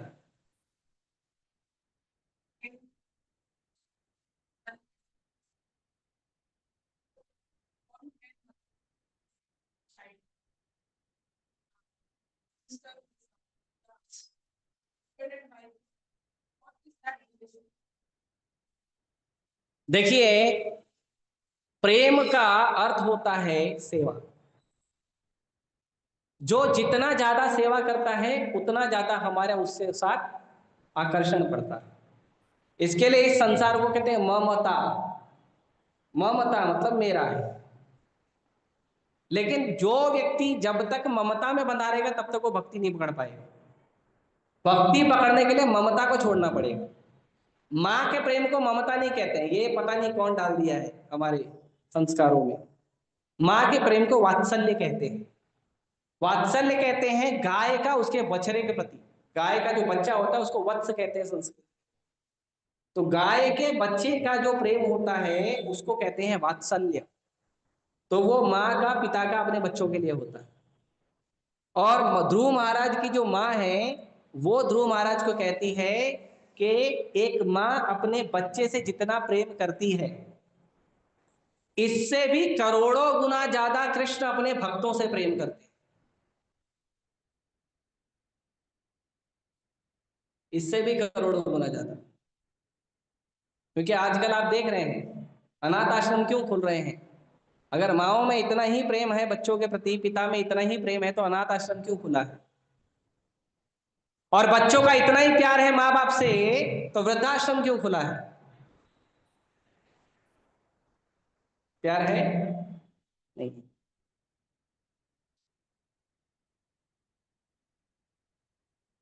हमारे ही समाज में और परिवार में हम देखते हैं बच्चा जब थोड़ा बड़ा हो जाता है और थोड़ा उसका हाथ पैर मजबूत हो जाता है तो वो खुद माँ बाप को ही पूछता, तुमने हमारे लिए यही किया है, जो किया वो तुम्हारा फर्ज था, वो तुम्हारा कर्तव्य था। और माँ बाप, बच्चा अगर घर में हो गया, बच्चा अगर 18 साल के बाद घर में बैठा तो माँ बाप बोलते हैं तेरे को इतना खिला पिला के बड़ा क्यों किया, पैसा कमा के लिए। थोड़ा कड़वा है।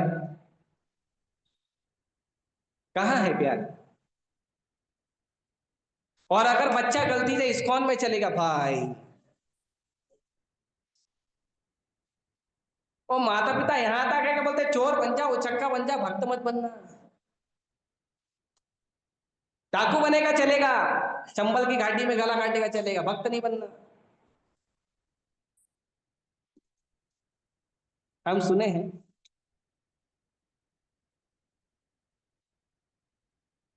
पान खा खा के बोलेंगे, दारू पी पी के बोलेंगे, बोलेंगे देख मेरे को मेरा जिंदगी कितना अच्छा है। दारू पी के जाता है किसी गटर में गिर जाता है रोज, फिर भी बोलेगा मेरा जीवन देख कितना अच्छा है। तू भक्त मत बन, तेरा जीवन खराब। ये है संसार का प्रेम। फिर भी mostly everywhere there is attraction and exchange of the things, that's all. कौन व्यक्ति कितना पालेगा बताओ। कुछ लोगों का क्षमता ज्यादा होता है, थोड़ा ज्यादा समय तक रखते हैं अपने साथ, और उसके बाद भी चलो मान लो सच में बहुत प्रेम है, शरीर छोड़ने के बाद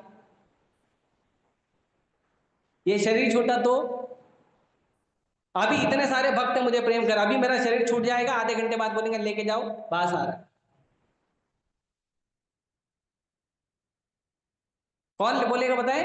जो आपसे सबसे ज्यादा प्रेम करता वही बोलेगा लेके जाओ बास आ रहा है, जल्दी जलाओ इसको।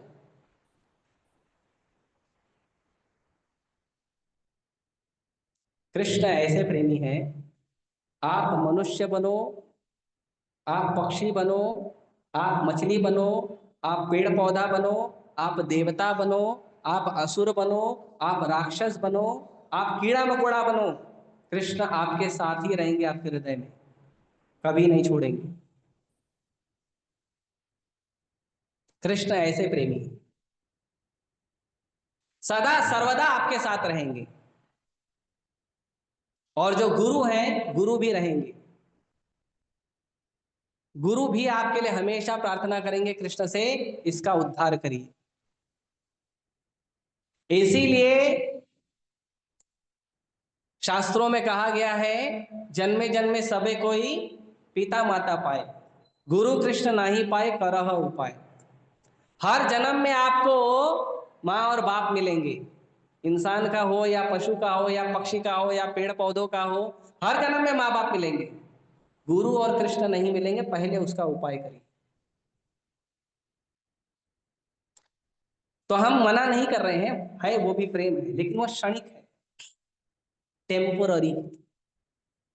और आजकल मॉडर्न टाइम में जो इम्पर्सनल दुनिया हो गई है, उसमें तो नाम मात्र का बचा हुआ है। खाली भक्ति से बचने के लिए लोग बोलते हैं माँ बाप का सेवा सबसे बड़ा है, बस उतना ही प्रेम है संसार में। भक्ति नहीं करना है, बहाना देने के लिए लोग बोलते हैं माँ बाप का जो प्रेम है, भक्ति है, सबसे बड़ा है। करते हैं क्या खुद घर में? 365 दिन में 364 दिन ना माँ को पूछते ना पिताजी को पूछते हैं, एक दिन फादर डे और मदर डे का फोटो खींच के डालते हैं।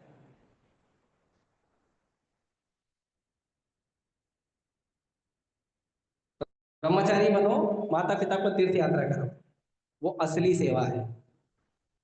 माँ बाप ने आप लोगों को पाल पोस के बड़ा किया, आप लोगों को हर सुविधा दिया, पढ़ाया लिखाया, काबिल बनाया। अब आपका काम है कि माता पिता को दूसरा जन्म न मिले, इस संसार के में दुख का दूसरा जन्म न मिले, तो ये आपका काम है कि आप भक्त बनो और माता पिता को तीर्थ यात्रा कराओ, माता पिता को भजन सिखाओ। ये असली प्रेम है। असली प्रेम मतलब माँ बाप बच्चे को भगवान से जोड़े और बच्चा माँ बाप को भगवान से जोड़े, उसको प्रेम बोलते हैं। और जिस प्रेम में कृष्ण नहीं है ना, वो प्रेम नहीं है।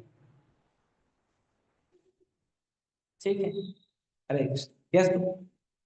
हिंदी में दो शब्द हैं, हाँ, लव और अफेक्शन। हाँ, तो किस प्रकार का लव, लव और अफेक्शन में क्या अंतर है? यस।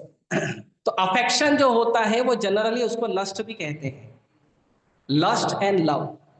अफेक्शन जो होता है वो लस्ट के आधार पे होता है, आकर्षण के आधार पे होता है।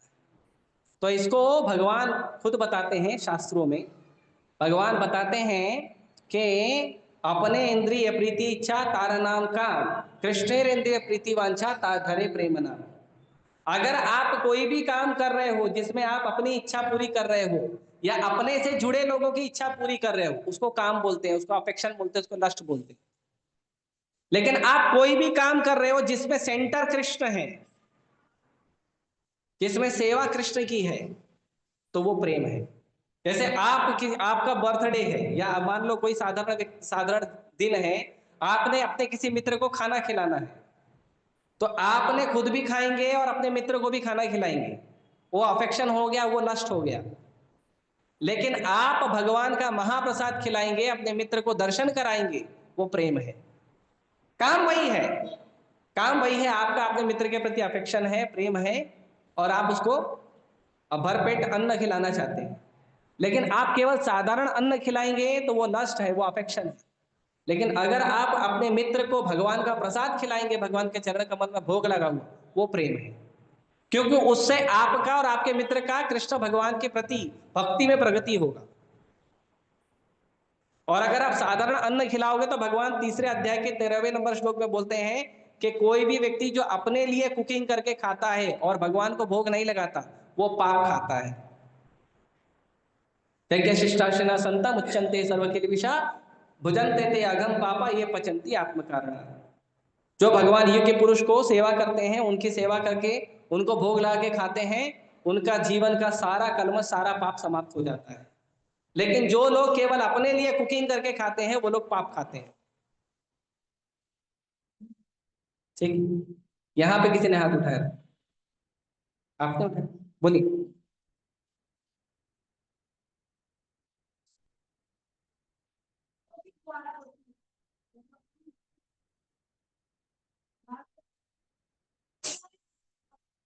यस। आपको कैसे पता चले कृष्ण ने कृपा किया? भक्त लोग बताएंगे, अरे आप पर बहुत अच्छी कृपा है, आप भगवान का नाम अच्छे से जप कर पा रहे हो, आपके ऊपर बहुत अच्छी कृपा है, आप ग्रंथों को अच्छे से समझ पा रहे हो, ग्रंथों को स्वाद में आस्वादन ले रहे हो, है ना? ये सब बहुत सारे कृपा का ही प्रमाण होता है। ये जितने भी लोग यहाँ पे आके बैठे हैं ना भोलेनाथ जी के चरणों में, ये कृपा है भगवान की, इसीलिए यहाँ आके बैठे हैं और हम लोग भक्तों का भागवत का संग कर रहे हैं। तो ये कृपा है, ये प्रमाण है कृपा का। तो भक्तों से पता चलता है। नहीं तो बाहर चलते फिरते देखने वाले रहे पागल लोग, पता नहीं क्या कर रहे हैं, थोड़ा काम धंधा कर लेते तो फुकड़ जाके बैठे वहां पे, फ्री में प्रसाद खा के आ जाएंगे, ऐसा बोलते हैं लोग। लेकिन ये कृपा है, ये कृपा है कि भगवान के ऐसे महाभागवत महाजन के चरण कमलों में बैठकर हम भागवत सुनने का जो सौभाग्य प्राप्त करें, ये कृपा है। ठीक। आप में से कोई पूछ रहा था, आप पूछ रहे थे? कौन पूछ रहा था यहाँ से? किसी ने हाथ उठाया? ठीक है, कोई बात नहीं, भूल गया होगा वो प्रश्न। बोलिए।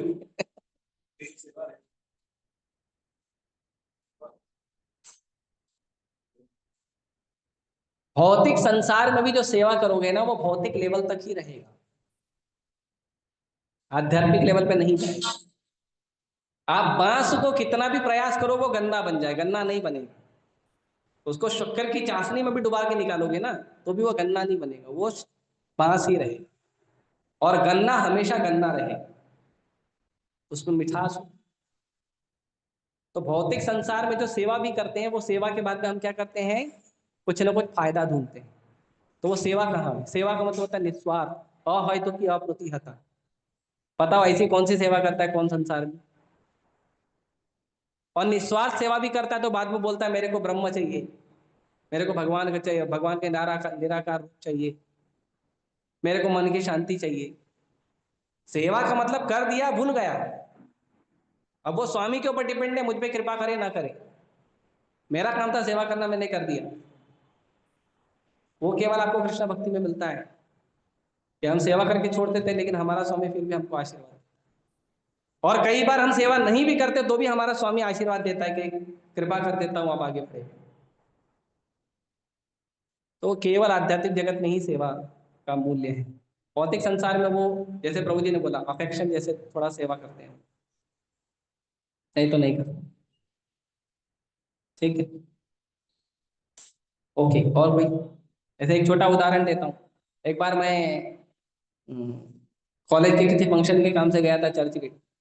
तो मैं सोचा कि बहुत बढ़िया है, यहाँ पे बड़ा बड़ा अच्छा अच्छा दुकान है, तो मैं एक कोई नया डिश आज ट्राई करता हूँ। तो मैं एक नया डिश ट्राई किया, है ना?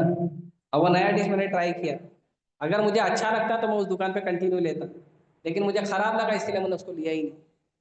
तो आपने किसी से सेवा लिया, सेवा अच्छी लगी तो उस व्यक्ति से कंटिन्यू करते हो, नहीं अच्छी लगी तो डिसकंटिन्यू करते हो। तो सेवा में तो आपका अफेक्शन आ गया ना, आपका लाइक्स एंड डिसलाइक्स आ गया ना, तो सेवा किधर हुई?